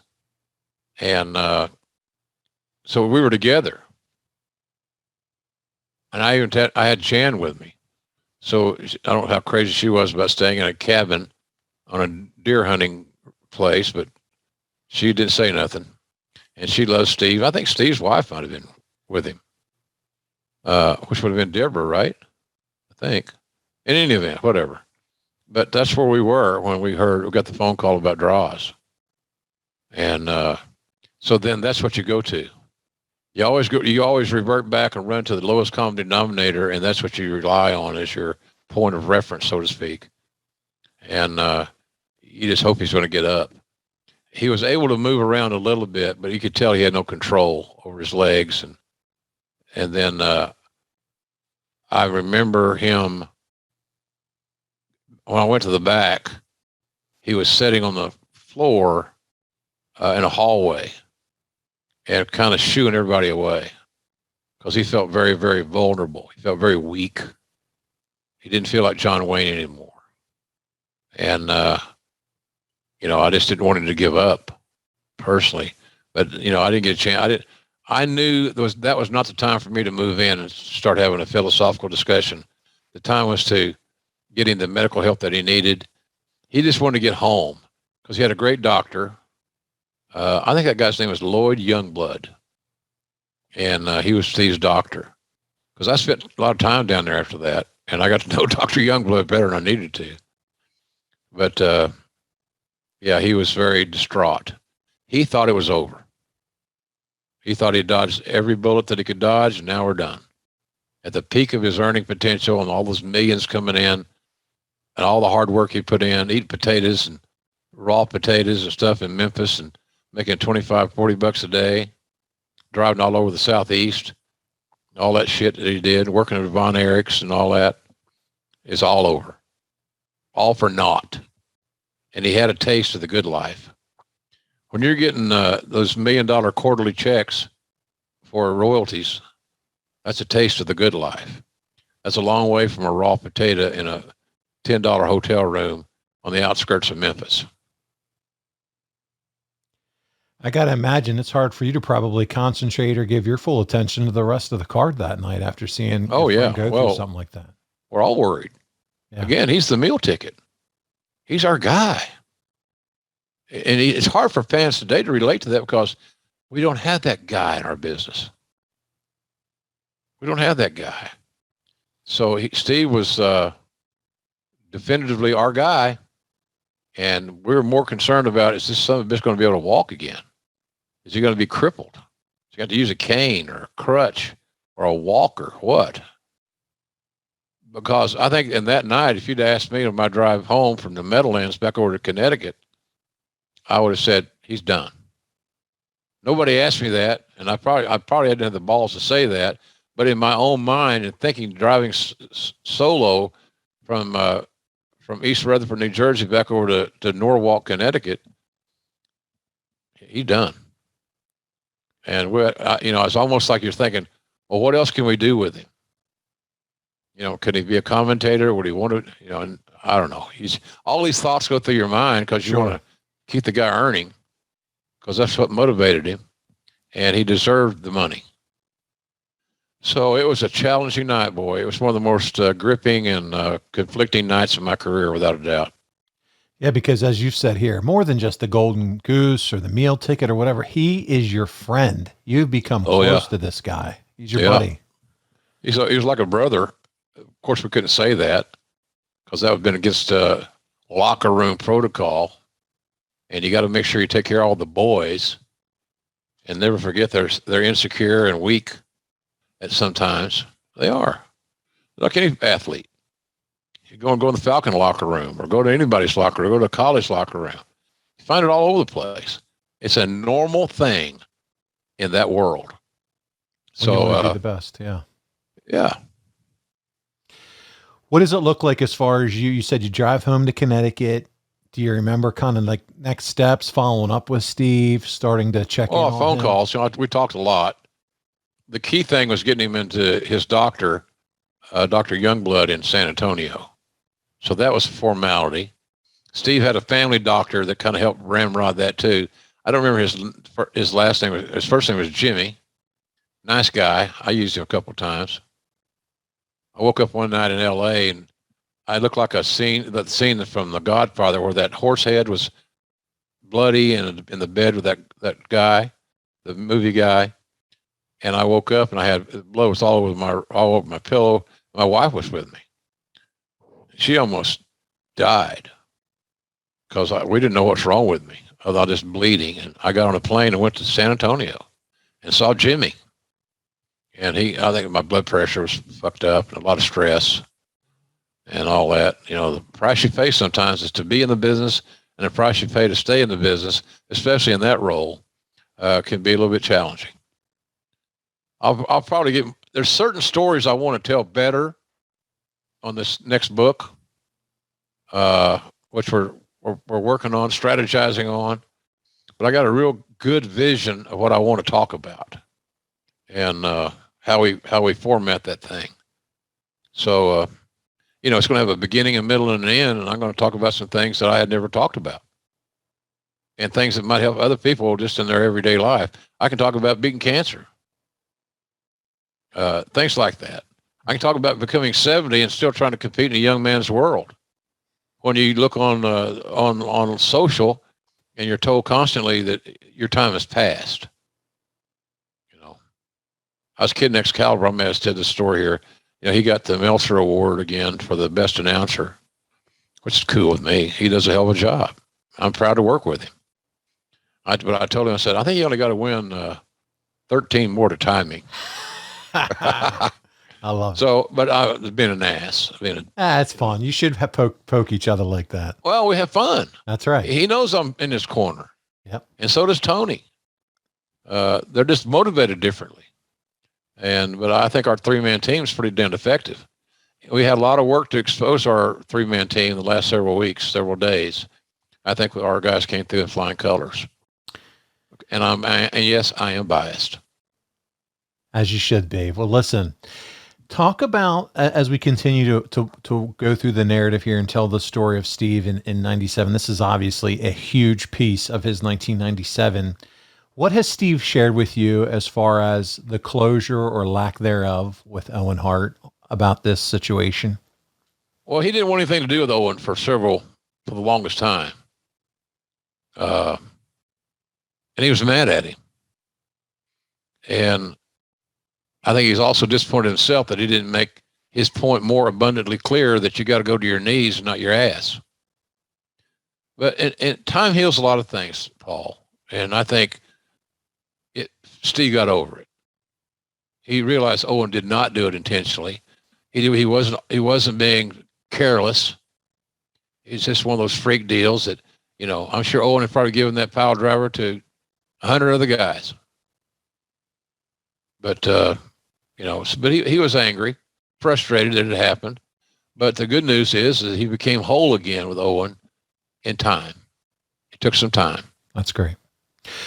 Well, Austin goes to Raw. Yes, that's exactly what I said. He wrote in his book that he checked himself out of the hospital, drank a 12-pack of beer, and then woke up and went to Raw. Holy shit, JR. This isn't Austin's first neck injury, and let's be honest, every wrestler has some type of neck damage from bumping all these years. But my goodness, how does this guy ever get back in the ring after something like this? It's just incredible. Hell-bent, man. Reckless. That's what made him a star. There's nobody else like him. And whether it was advised or not, and it wouldn't have been advised. It was what it was in that respect. That's what made him the player that he was. He played hurt. He played injured. Things I would not recommend. And things that a lot of guys today with guaranteed contracts would not do. They would not do. And they're probably smart by having a contract where they don't have to do it. But he felt like him not being at work or not being able to wrestle was an admission of weakness. That's how much pride he had in his career and his craft. So, like I said, unless you study him and listen to shows like ours today or others that talk about Steve and other shows that we've done, we've got a lot of great shows on Austin in the archives. Absolutely. If you're an Austin fan, we're your source. Because there's nobody in the company that had the close relationship with Steve as I did. And I'll always tell the truth about it. Well, let's talk a little bit more here. He wrote in his book that he was hot about the Owen 316 shirts coming out. Yeah. What did you think about that one? Bad timing. I understand dollar's a dollar, but who gets the royalty, Owen or Steve? See, that's another question. He created 316. And now you got a shirt that says Owen 316. Who gets paid on that shirt? The guy that invented 316 or the guy named Owen? So it opened up a Pandora's box of issues. Absolutely. I don't think that shirt lasted long. No. I really don't. And all it was a take was I expressed to Vince, Steve was unhappy with it. And I asked that question, who gets paid? And eventually the shirt disappeared. Something like that where, hey, this is shoot. Okay. This is a man's life is we don't know if he's going to ever walk, wrestle, whatever the case may be, earn a living like he used to. That's in poor taste. So, well, Steve goes to all the doctors, and eventually, after it's determined he is a bruised spinal cord, he's back on television. JR, he's, as you would say, tougher than shoe leather. This guy, isn't he? Yeah. Oh yeah. He has that middle linebacker mentality. And for those that don't follow football, that's a position over the years has been known as one of your toughest guys on the team plays middle linebacker because he's in the middle of the field. He's surrounded by big running bodies and physicality. That was Steve's mentality. And ironically, he played linebacker in college. And listen, you have Foley there, you have Undertaker there, but I mean, at this point in your mind, in your guys' mind, Vince and he's not replaceable at this point, is he? No. Austin. No. Hogan wasn't replaceable for years and years. Bruno, all the flag bearers, all the foundation guys. That's right. They had enough tenure that they have built themselves at a brand into stardom. No, he was not replaceable. So there's definitely people. I'll put it this way. He wasn't replaceable right away. So it's going to take time And then you hope you find somebody that's half-assed as charismatic. Now, luckily, I had signed Rock. That kind of helped, and it gave Dwayne the opportunity to open the door a little bit to run with the ball. Still, a lot of people got to be on pins and needles, not only just to see for his own health and safety, but as you said before, he is the star of stars at this point and just really taken off. They can't keep his shirt in stock. Austin has to vacate the Intercontinental title and tag team title since it's not known if he's ever going to get back in the ring. Right. Do you think Austin's injury kind of made everyone, not just in the WWF, but every promotion, take a step back when it comes to head drops and things like that? I think so. If it didn't, they're more stupid than I think. Oh, it won't happen to me. It won't happen to me. Hey, when I first went to my oncologist, he told me I had skin cancer. I said, well, that can't be right. I never had cancer before. You must have made a mistake. And of course, they showed me all the tests, and bingo, there it was. So you never know. But you should say, it can happen to you. And I think that it's like today, I understand we have so many, in AEW especially, so many outstanding athletes that like to use the air game. They like to fly. That's their MO. That's what they grew up wanting to do. I applaud them for living their dreams and for producing amazingly successful and exciting matches. But sometimes they take it a step beyond, and I wish that some of them would reevaluate that philosophy. Still do your stuff, but do it in a safer way and with less frequency and volume. Especially for longevity. You're exactly right. Ground Zero on pay-per-view comes up, and the plan is for Austin to cut a promo and then hit a stunner on you, JR. Why are you the first Office member chosen for a stunner? I'm just so athletically talented, and they were hoping I'd rip my shirt off and show my biceps and your pectoralis. Yeah, shit. Well, JR was a popular figure at that point in time. He was, still is. And it was the ugliest. It looked like a cow on ice. It was horrible. But, that's the thing. A lot of people don't realize who was number one. That was in Louisville, I believe, at TV. Because I remember I didn't get stretchered out, but I got helped out by the medical group. And I watched the locker room was downstairs, if I recall. So I watched the rest of the show from downstairs. You're absolutely right. The story in the Observer is that you were supposed to be stretchered out, but Scott Putski got injured and he needed the stretcher. So is that what you recall happening? Yeah, something like that. That's an obscure point, but you're right. I didn't recall that detail. But I know I was helped out, the drunken soldier getting carried out of the bar type deal. And then I just went downstairs and got next to the monitor and watched the show from down there. Enjoyed the rest of your evening. There you go. Yeah, and it helped Steve. I didn't mind. Well, Austin runs in and hits a stunner on Owen Hart later on in the show to help the Headbangers become the new WWF World Tag Team Champions. Did Steve ever voice an opinion to you or anyone else, JR, about continuing to work with Owen at this point? I don't think he was overwhelmed with it, but he was willing to try. He was willing to give it a shot. And I think he come to grips with the fact that this was an accident. You need to move on. Luckily, you're still mobile and you're still able to get around.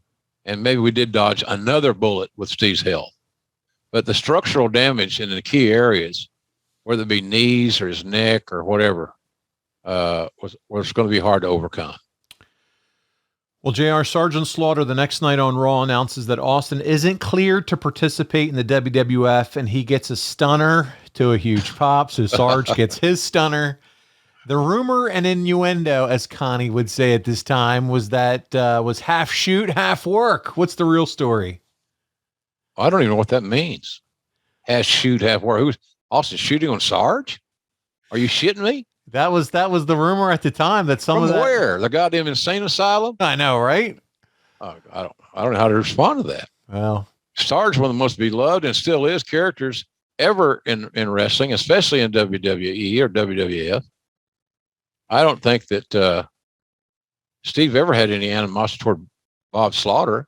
I don't know of anybody that ever did. It sounds all storyline to me. So I don't know why anyone would think somebody's it's a shoot. an idiot. Yeah. Well, Lawler would be the next victim on the next week on Raw. Do you know at this point the payoff that this is going to eventually be Vince? Do you know already? No, but I knew that it was a way to get Steve back on TV in a safe environment. He's not going to hurt himself stunning people.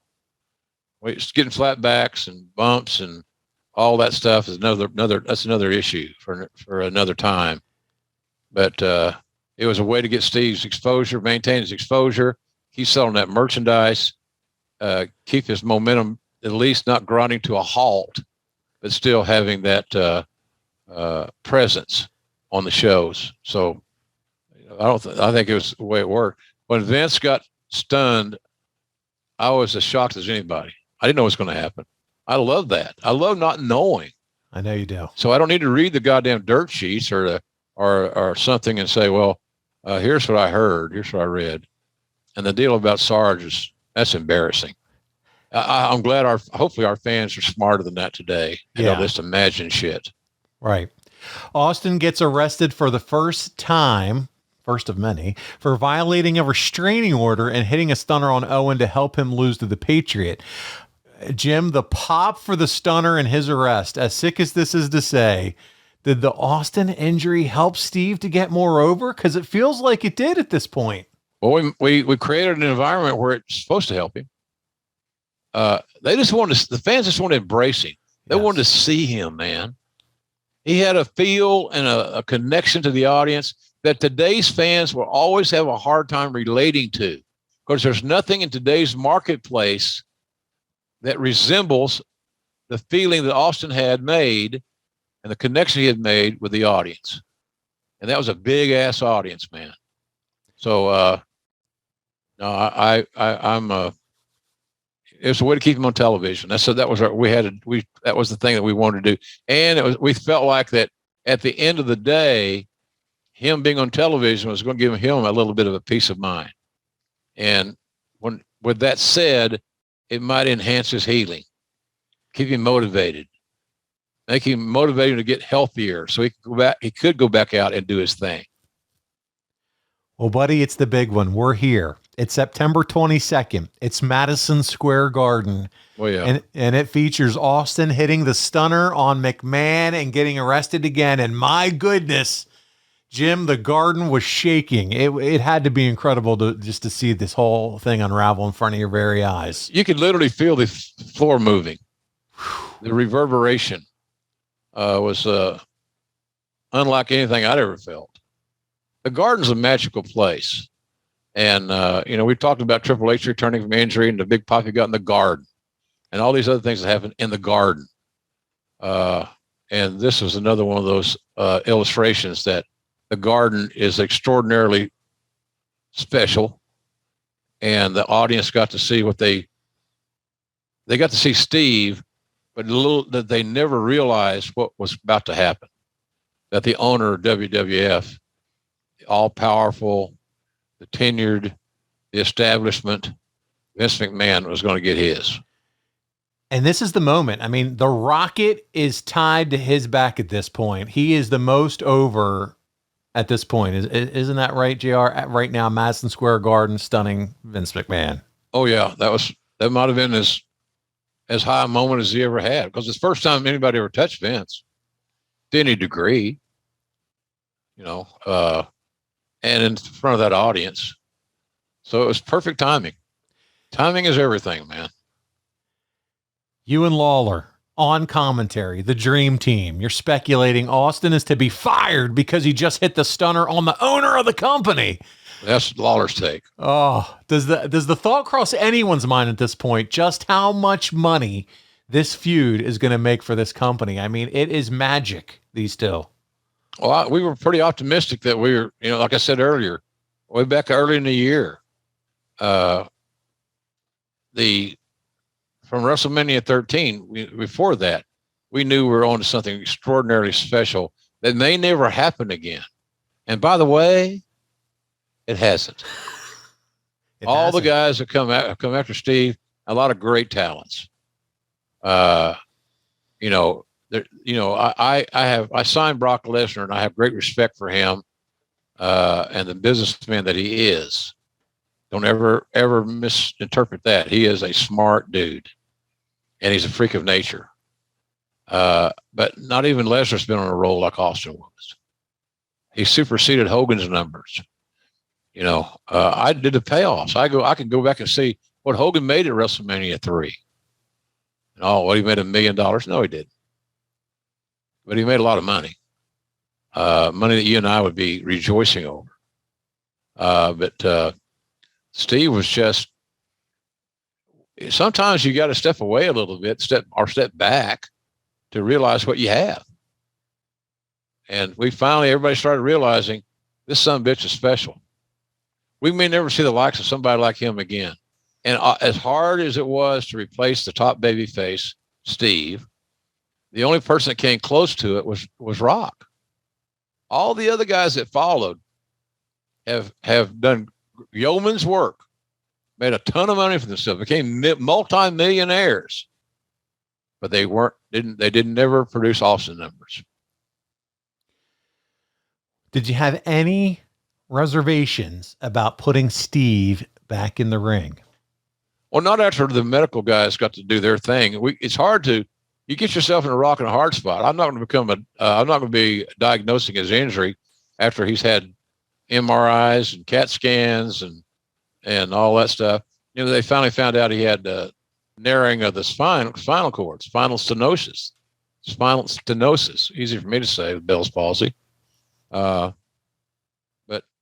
no, he was, no, I didn't have any, I knew he was smart enough to change a few things.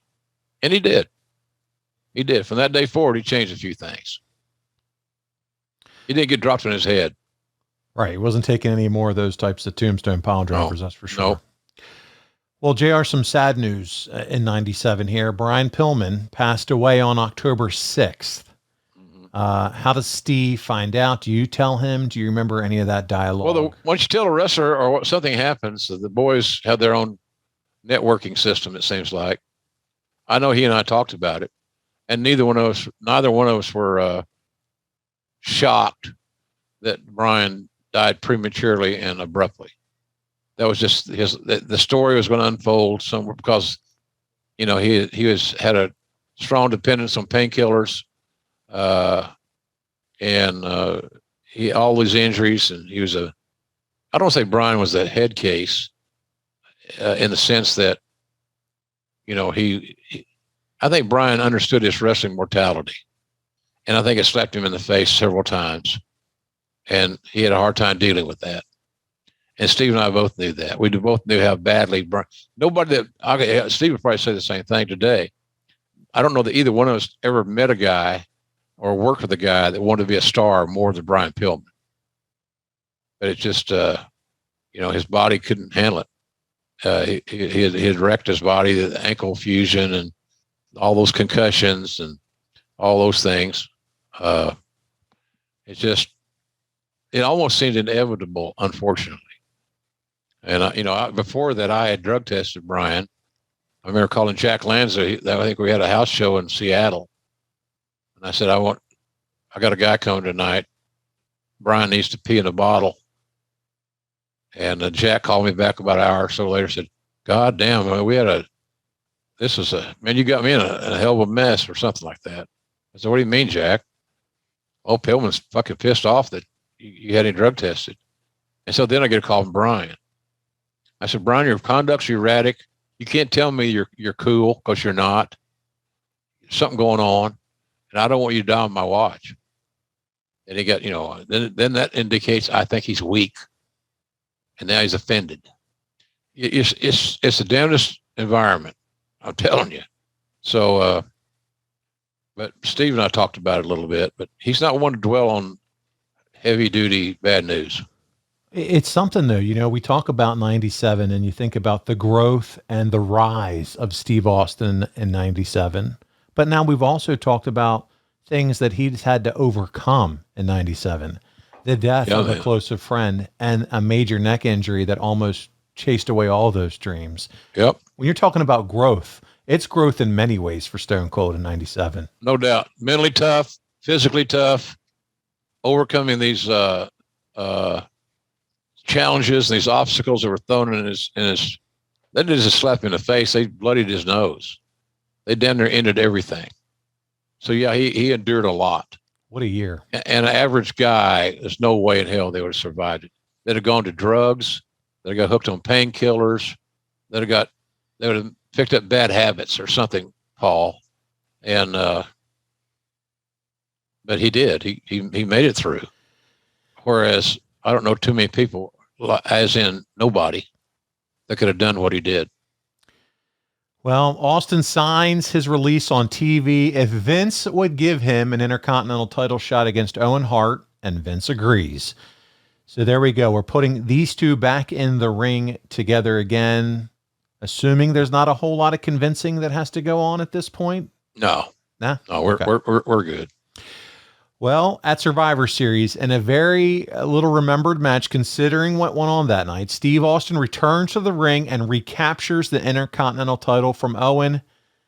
Did anyone think this was a bad idea, putting these two back in the ring together again, or was everybody, hey, let's do this? Well, we had to move on. Yeah. You can't run from your problems or your issues. We expected those two guys to put their professionalism at the top of their list. And they did.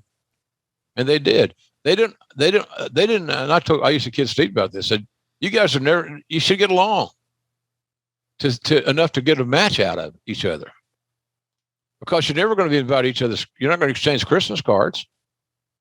You didn't associate socially with Owen anyway, Steve.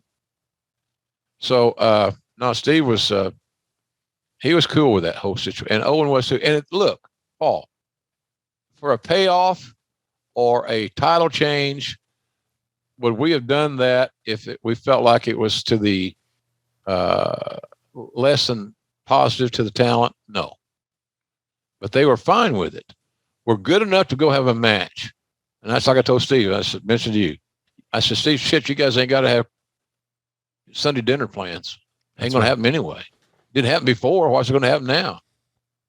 Do your business, and the other thing about that deal is Owen, you knew Owen was going to be particularly careful of the whole scenario. And he was. You go back and look at those matches and see how Owen protected Steve, and the situation he got Steve in that Steve could reverse or counter. It was a well thought out professional plan that equated to a very good pro wrestling match. Absolutely, JR. Later on that night, again, this is the night Survivor Series 97. We've all come to know it as the Montreal Screwjob. And do you remember talking to Steve about any of that and what Vince did with that, how that all went down? Well, none of us were, I was especially pissed off because I wasn't aware it was going to happen. And the reason that Vince did that made all the sense in the world. That's why he's much smarter than I. He said, you can't let the locker room down. If you knew if you knew it and didn't say anything, it was like you condoning it. And I didn't condone it. I didn't think it was a good idea.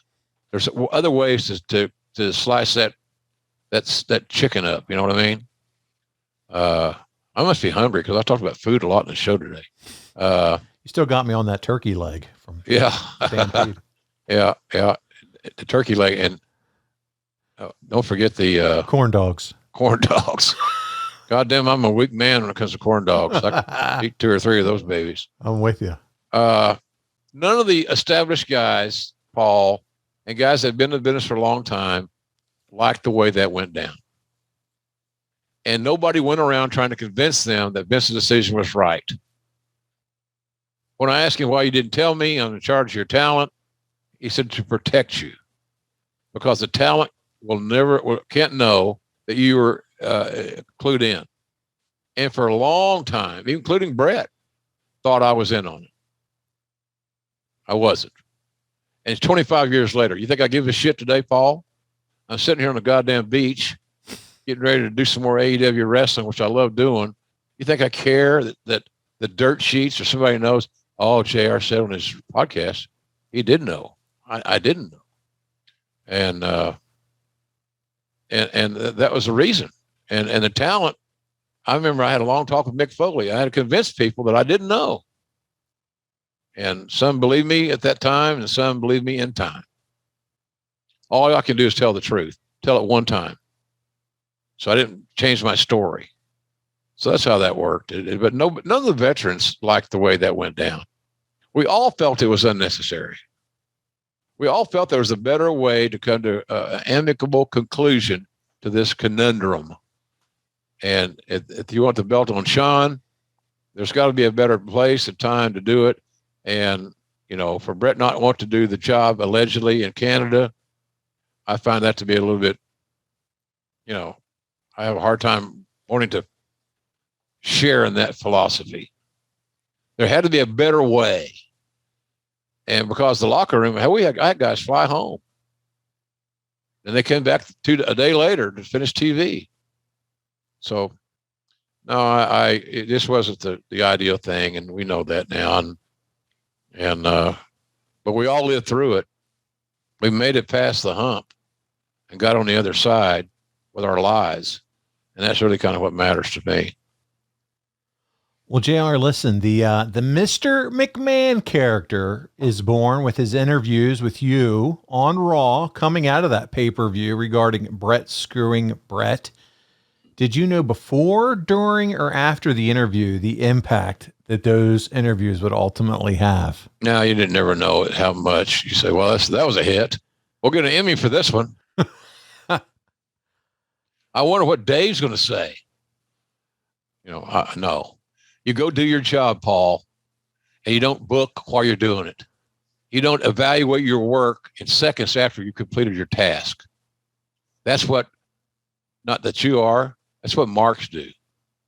What did you think of this? Well, first I had to go take a shit. And then I did that. And then I got my shoes shined on the way to the airport. I can't remember the other details. Yeah, that kind of thing. So silly. I don't know. I trailed along those storylines. I felt like my work was better when I didn't know every detail. You don't need to know all the details. As a fan or a smart mark, whatever the hell that even means, I don't know for sure what that means anymore. Somebody that reads all the dirt sheets. Yeah, follow along. Yeah. Be surprised. React organically. And that way you can determine if you really like it or not instead of being preconditioned.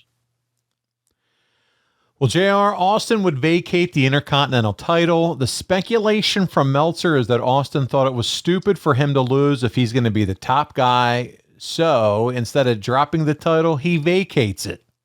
So I got to ask, why does Austin get a pass on this when guys like Bret and Shawn got a ton of heat over not wanting to drop a title in the ring? First of all, he's stone cold.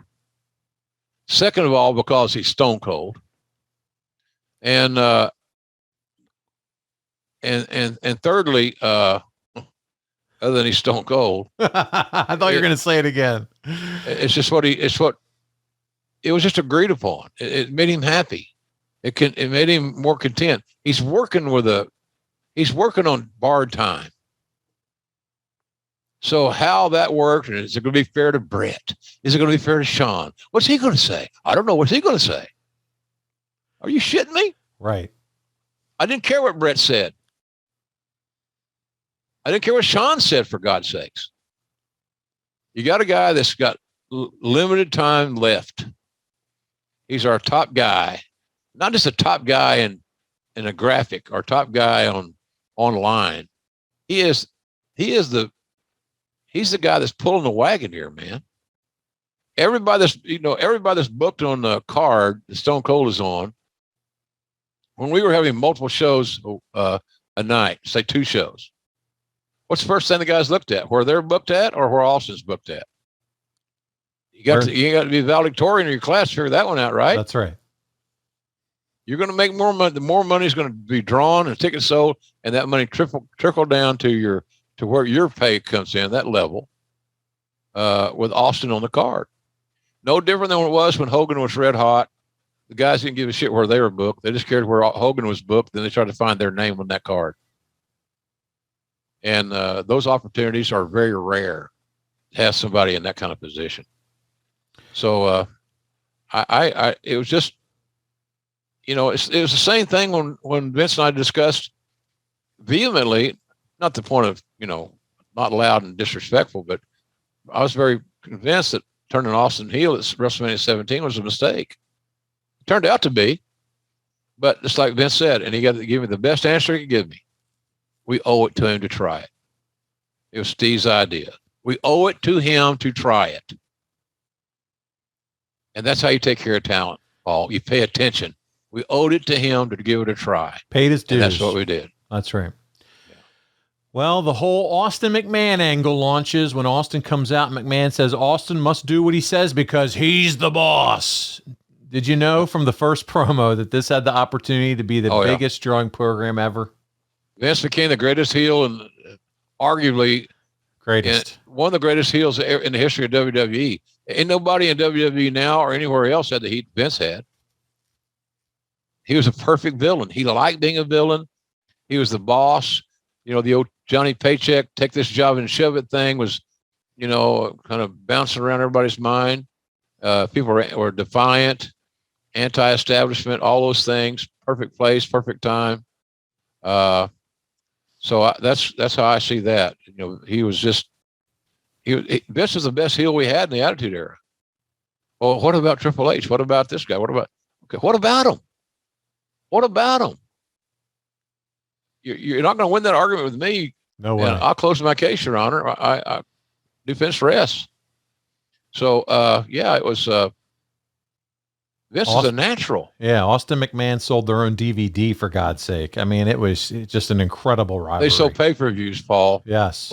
Even made a lot more money than they made on the DVDs made them money. I'm just saying, it was everything. That was everything of that era. T-shirts, merchandising. Yes. We ran it to the limit, but a lot of that credit goes to Vince for thinking of it, agreeing to do it, and letting Austin have his feedback.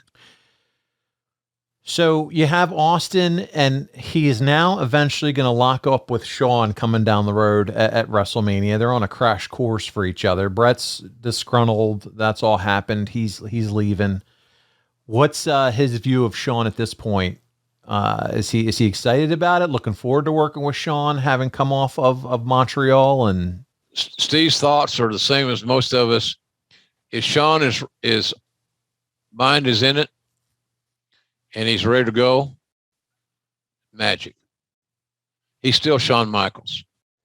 He's still arguably the best bell-to-bell guy, along with Ric Flair, in the business at that time. So I think we all knew that if we got Shawn's head right and his body right enough, this was going to be special. And it was a way to anoint Austin. I think somebody said the Austin era has begun. And it rang true for a good while. And it was probably you who said it. It was me that said it. Is Steve worried at all, JR, about his physical condition? Always. Yeah. Always. Talking to you about that. It won't, because he feels it every day, Paul. I'm sure he did. It's not something that goes away like he's got a sore bicep or he's pulled his quad or something. You know what I mean? I'm being a dick here, just being facetious, but yeah, he thought it was in his mind every day because he had to live with it. He had to get out of bed. He had to bend over and put his shoes on. So yeah, it was an everyday occurrence. He lived with those injuries and the threat of what those injuries could do with if something happened rare and unfortunate, the result would be tragic. JR, before we get to the fan questions, my favorite part sometimes of the show, can you put Austin's 1997 into one sentence for us? Well, it was the foundation that built the biggest star in the history of pro wrestling. 97 was his year to etch his name in the history books. And if you look back at what we talked about today, everything that Steve overcame, physically, mentally, emotionally, et cetera, it's just amazing. Absolutely amazing. There's just nobody. There's nobody like him. And people can say, you can look, if you want to be a dick, you can say, well, he's just JR's buddy. JR's touting Austin, but no, I got numbers to back this shit up. I got stats, I got data, I got intel, all those buzzwords. So, but he had that 97 made Steve Austin, and Steve Austin helped make the WWE. And the monies that we were drawing and the revenues we were creating was a giant step in leading to the company going public. My God, what a tremendous, one of a kind professional wrestler that we will never see anyone like him again. Never. I know, again, OTR's being biased. I may be biased. Probably am. But look at the numbers, look at the data, and look at the talents that he worked with that he made better. You think Rock would have been such an amazing success if Steve had liked him and respected him and gave him the opportunity to work with Steve at 3 WrestleManias, the last match, main events? No. That Steve loved Dwayne, and he knew Dwayne was a perfect opponent. That cocky heel and all that good stuff, athletic, if he'd have come back. And Dwayne wanted to be a star as bad as Steve wanted to be a star. All right, well, let's do this. We got some questions that we're going to run through. First from Mike Top Guy Whitaker. I know him from ad-free shows. He said, if Austin didn't get hurt, do you think he would have the same outcome in his career? Well, that's really a stupid question. If he had been healthy, he had had a smoother career and probably a longer career, Mike Top Guy. So, yeah, I mean, obviously, not having to work with injuries and worrying about how you're going to get your shoes on every morning, Top Guy, would have been a little bit different story. Moving on, we have another one from Puss Bucket. It's well documented that guys like Hogan, HBK, and even Bret would politic to get buddies on the payroll. Did Steve ever try to get the office to sign a guy like Regal or some of the guys from Dallas, like an Embry, Adams, or Iceman King Parsons? Steve stuck to his own stuff, man. He wasn't your agent. He'd say, well, that guy's a pretty good hand, or I'd hire somebody. And Steve said, I like that guy. Or he'd say, I don't see what you see in that guy, but we'll see how it works out. It wasn't his area. And you're in the, Puss Bucket, I don't know, wherever he is, makes a good point. A lot of guys did help their buddies get jobs because they wanted somebody to travel with, somebody to work with, or whatever. That's my take on that, Mr. Puss Bucket. All right. Jason Bayless is up next. He said, according to Steve, Brian Pillman came up to him after one time after a match that he had in 1996, pre the Bret feud, and said, "You're a babyface, kid. So I've always wondered, in JR's opinion, would the anti-hero thing have still worked without him working with Bret, or no?" Oh, yeah. Yeah. The crowd loved him. He was the guy. They opened their arms and embraced the character of Stone Cold. And that generally denotes a babyface. And so Steve was a character babyface. He didn't change how he worked, but yeah, he would have been a star. Look, I'll say this. No one in wrestling did more to get Steve established than Bret Hart. So having the opportunity to dance with Bret Hart on several key occasions was invaluable to the Stone Cold persona. All right, JR, this one's going to involve you really traveling back those 25 years ago for this insightful question. That's a Leonard Skinner song, says, who would have been booked to win the WWF Championship at WrestleMania 14 if Steve Austin couldn't come back from his injury at SummerSlam 1997? It's hard. Good question. I don't know the answer to that. So, but I will say that it may have been, if Sean was healthy, Sean would have probably kept the title. But I don't know who it would be. Again, 25 years ago, who was hot, who could get hot. who would Sean want to work with that could have a great performance? But it's hard to answer that question. I don't have the answer. I'm sorry. Damn it, JR. I'm kidding. Yeah. All right. Big Extra is up next. Big Extra. You've talked about Steve not wanting to work with Mero on a house show. Was there anyone else Steve didn't want to work with at all during this time? Well, he did. It's not that Steve didn't like Mark Mero, who's a hell of a good guy and was very fundamentally sound, but he wasn't ready for Stone Cold. Steve wanted to work with guys that where the audience would say, this guy's got a chance tonight against old Stone Cold. They didn't think Mark was over enough, a lot of the fans. And Vince wanted me to book that match because he felt that Mero would take care of Steve and would not put him in jeopardy and be careless. He'd listen to what Steve wanted to do. But Mark wasn't ready for a main event spot with Austin. It just, the time wasn't there. So, the thing about the Mero deal is that Vince wanted that match and he wanted to go on early. That's what the controversy was. It wasn't about just Mark Mero. It was the fact that Vince wanted Steve to work with Mero in the match before intermission, so Steve could get on the road for Raw the next day and have a little rest, all looking out for the Stone Cold. So it really wasn't a personal affront to Mark as much as it was working with Mark in the middle of the card. Steve wanted to go on last. Old school. I'm the main event guy. I worked my ass off to get here. I've earned this spot. I want to go on last. So guess what JR did? He unbooked it. He put Steve on last with somebody else. Don't even remember who. He got his win. People got to see a good solid match. They saw Steve drink beer. They saw him shoot the finger and leave the victorious controversial champion or controversial star. JR, I like the other story, though, the other narrative where it was like the dirt, like he just didn't want to work with Mark Mero. Can we switch it back to that or no? Oh, sure. Let's get Big Puss back involved.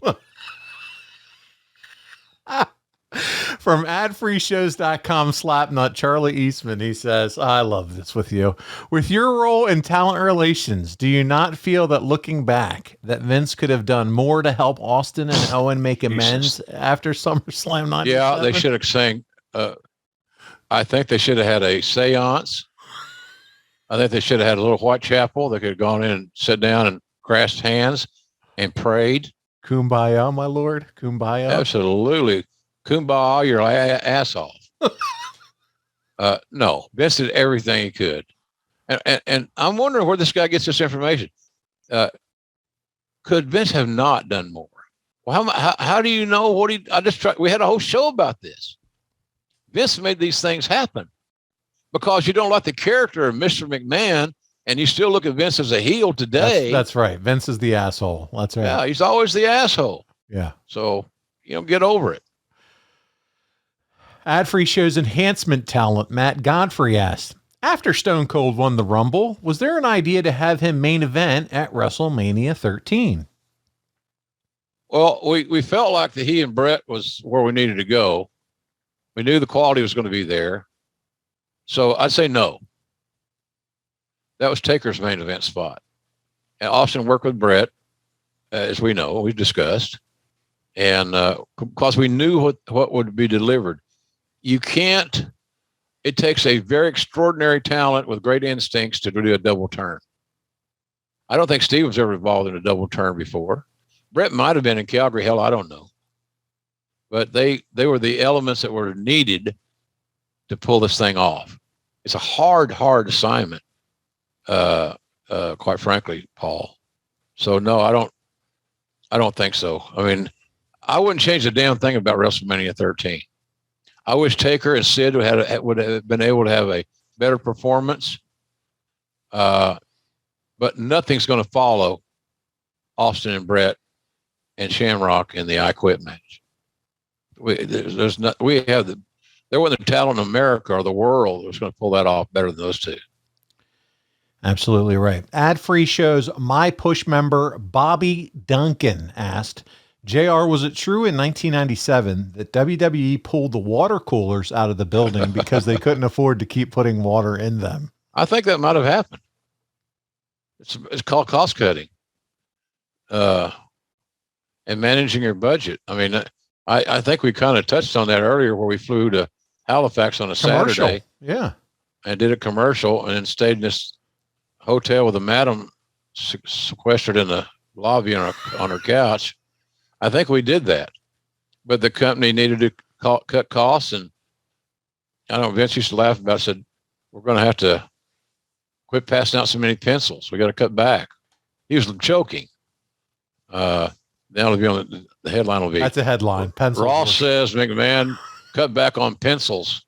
Pencil shortage in 97. So, but I think that actually happened. I think they're just looking for every way possible to reduce the overhead of the company when business was not good. Final question, JR. Ad-free shows Slapnut Liam Evans asked if Austin had never recovered from having his neck broken by Owen. Thank God he didn't. How different do you think the wrestling industry would have been? Wouldn't have been as good. Wouldn't have been as good. It wouldn't have been as good. Simple as that. And I don't think Owen broke Austin's neck. By the way, there's small details. The stenosis was the culprit of that whole deal. So, the business would never have been the same.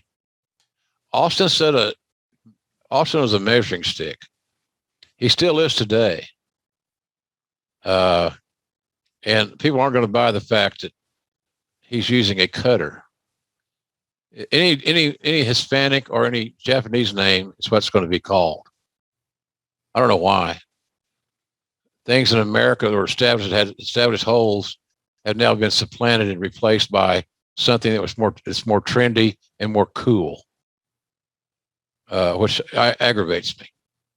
I have great respect for the Japanese, and especially New Japan. I'm so happy that AEW's got a great relationship with New Japan. I expect some really cool things to happen with that relationship at some point in time in the future. But you don't want a wrestling business without Stone Cold. Guys like us, it gives us something great to talk about. And I'm honored to be able to talk about it in an authentic way, in an honest way. That's right. Well, JR, next week begins a streak of WrestleMania shows for Grilling JR. Not only are you going to be covering 3 straight WrestleManias, but on March 17th, it's a Thursday night over at adfreeshows.com. We're going to have a special watch along. It's The Rock versus Hogan from WrestleMania 18 with you and another special guest. And man, I am excited about that. Over at adfreeshows.com. It's going to be a unique opportunity for our members to be a part of that live event. I know you're looking forward to it too, JR. Yeah, I'm looking forward to going back and watching it. It was a great night. It exceeded expectations, and it'll be a lot of fun to go back to WrestleMania 18. That was a hell of a match. History making, historic. Was it the best match on the card? I don't know. In some people's estimation, it probably wouldn't be. But it was an attraction match that has yet to be duplicated. It really was. Electricity through the roof for that one. And you could feel it. You could feel it in your announcing, you and Jerry Lawler. You could feel it through the crowd. You could feel it coming out of Hogan and The Rock. You could feel it coming from the third man in the ring, Mike Chioda. It's going to be a fun event. So you want to check that out. Thursday, March 17th, 8 o'clock. Join now over adfreeshows.com. That's where you're going to get a lot of bonus content as well. Everything early, ad-free on video, all these amazing facials. JR telling stories. You just can't beat it. I tell you, you crack me up, JR. I love it. JR's BBQ. Let's tell them where they can find those good recipes and the seasoning and the sauces. The obligatory plugs are as follows. JRSBBQ.com. The website that never closes, always open to your suggestions. You need a special deal, then ask Stephen Link at our site. Sign up for our not a newsletter. God almighty, I don't get that. sign up for our updates, our emails, because what we do is we have special offers that are just for the people that we have registered as an email person. And we don't share those email addresses. You're not going to see your name on Field and Stream magazine or, kinkysex.com. They're ours, and I knew you were going there. We're going to share. We're not going to share those with anything salacious or ridiculous or anybody. Right. But business is good, and everything's in stock. So whether it be jalapeno honey mustard, well, I think either 1 or no grams of sugar. Oh, it's delicious. It's awesome. Hey, sometimes I sit here at home and I don't have anything to eat, but I've got stuff in my little meat cooler in my fridge. And as long as I know I got jalapeno honey mustard, the main event mustard, I'm good. I'm happy to make a sandwich. Put it on a corn dog. You keep talking corn dogs, man. Now I want one with some of that honey mustard on there. That's right. And our original barbecue sauce, still our #1 seller. It's amazing. I've often said that our chipotle ketchup makes a great steak sauce, and I'm not afraid to warm it up in a little ramekin type bowl in the microwave for about 15, 20 seconds. Great steak sauce. It reminds me of the Peter Luger sauce. It's kind of thick and has a little body to it. So we have all kinds of packages, and I'm just really excited about what we built. But we need your help, and so if you need us, I think food's a good gift item. I agree. Somebody's birthday or an anniversary or a congratulatory gift or something along those lines. It don't matter. Yeah, Father's Day is coming up. There you go. All these things. Graduations. Yeah, good idea. So anyway, it's been fun, and we're going to continue to grow it and provide good service. Sometimes people get on Twitter and they complain about something that's obscure. Believe it or not. You think? Yeah. So I just tweet them back and say, "Have you talked to Steven at the website?" No. So you'd rather just go on here and we'd rather bitch about it to the public. Yeah. As if we're not doing anything to take care of an issue you may have. I can't control the United States Postal Service or when your product was delivered or something was damaged. We're always going to make it right. You got nothing to worry about. We're always going to make it right. And there's no questions asked. We're just going to get it done. And then if we don't do what we say we're going to do, now go public and bitch all you want. Yes. If we drop the ball, then let people know that JR's group dropped the ball. But that ain't going to happen because we are not going to let that occur. It may not happen on your timeline, but it's going to happen. And you're going to be happy with the service. So give it a shot. Healthy eating is grilling. A lot of things you can do inside. I found out this is crazy. It shows my redneckness. Today for lunch, I had a bologna sandwich, boar's head bologna, all beef, with a slice of purple onion and a slice of beefsteak tomato. And the damn sandwich at the end of the day was about that thick. No cheese, JR? You're not a cheese guy? Yeah, I had some cheese on it. Okay. I had some horseradish cheddar. Ooh, that sounds good. Horseradish cheddar, jalapeno honey mustard, tomato, and onion. Now, I'm not going to go any dates after eating that meal. But I sure as hell enjoyed it for my own. It sounds amazing. Yeah, so it's, I enjoy eating our products, obviously. I'm proud of them. And I'm proud of what my late wife and my mom tried to get started. So we're just going to try to build that and rock along. And I appreciate you guys checking us out sometimes. And I know it gets to be a pain in the ass to hear my pitches every week, but we don't have an ad budget. You make it entertaining enough, JR. So, well, I hope so. Yeah. It's good stuff, man. It is. So I appreciate you bringing it up, and I'm glad you enjoy the products as well, Paul. Absolutely. Delicious, and I can't recommend it enough. It's not sales when you believe in it, man. And I'm telling you, I've tried it all, and it is delicious. Got the seasoning, and put it on everything, man. Put it on salmon, put it on steak, I put it on everything, and it's delicious. So you've got winning products there, JR, and I'm Thank you, sir. Happy to put it over. So you see my shirt? There it is. Jim Ross. Now, is it the one kick cancer's ass? Is that Jim effing Ross? Yeah. I'm getting tangled up here. I have to make an escape. Yeah, it's oh yeah, beat cancer's ass. I love it. So, I'm wearing a JR shirt too. Right. I like that. I told you before we started recording, I don't even have that shirt. Yeah, it's your podcast. It's a podcast shirt, Grilling JR. And it's wrestling, the wrestling commentary. JR. I got to get young Dave Silva to get help a brother out. Oh yeah, they'll take care of you. I have a couple JR shirts. Hey, listen, if I'm going to be on the show, I got to be representing. I think you should. I think you should wear a JR's apparel at any AEW event you go to. Oh wow, okay, so that's the expectation then, huh? That's the expectation. That's table big stakes. Expectations. Table stakes. There you go. Well, listen, it has been an honor to be with you again this week. We hope you enjoyed the stories from Jim Ross of Stone Cold Steve Austin and a memorable year, 1997. JR will be back again next week covering all things WrestleMania. Where's Conrad? Is he going to come back and join us sometime? I don't know. I'm kidding about that. That'll be the next Our Twitter. schedule is both our schedules are somewhat hectic. Oh, it's insane. It's an insane time of year right now. And Conrad's hosting, like 800 podcasts a week. 800 shows. Yeah. So hiding in cabins, podcasting shows. You can't find him. He's all over the place. Yeah. I think wonder what goes on. Yeah. I wonder what goes on in those cabins.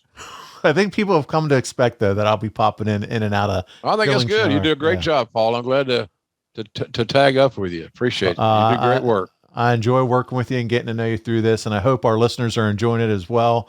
This has been another great episode, but we will be back. Maybe I'll be back. Who knows anymore? I know I'm having Maybe fun. I'll be back. Maybe JR will be back. Maybe it's me and Conrad next week. Yeah, right. We'll see. But it's been another fun episode of Grilling JR. Check him out, all things social media. Go to jrsbbq.com, find that fantastic sauce and products, and support our guy, our man. We love hearing him on Wednesday nights and at the pay-per-views. There's nothing like watching wrestling to the voice of good old JR. Jim, thank you so much for letting me be a part of this week. We'll see you again next time right here on Grilling JR. Thanks for listening, everybody. Long show, big show. I think a good one. One of our better episodes today. Share it with your buddies. Let them know to check it out. And it may be a two-parter for some of you, but I thought we had some real good content today. And I appreciate everybody's support and listening to our show, or watching our show. So thanks again, Paul. Thank you. Folks, thank you. And keep supporting the brand. Keep supporting pro wrestling. And take care of yourself.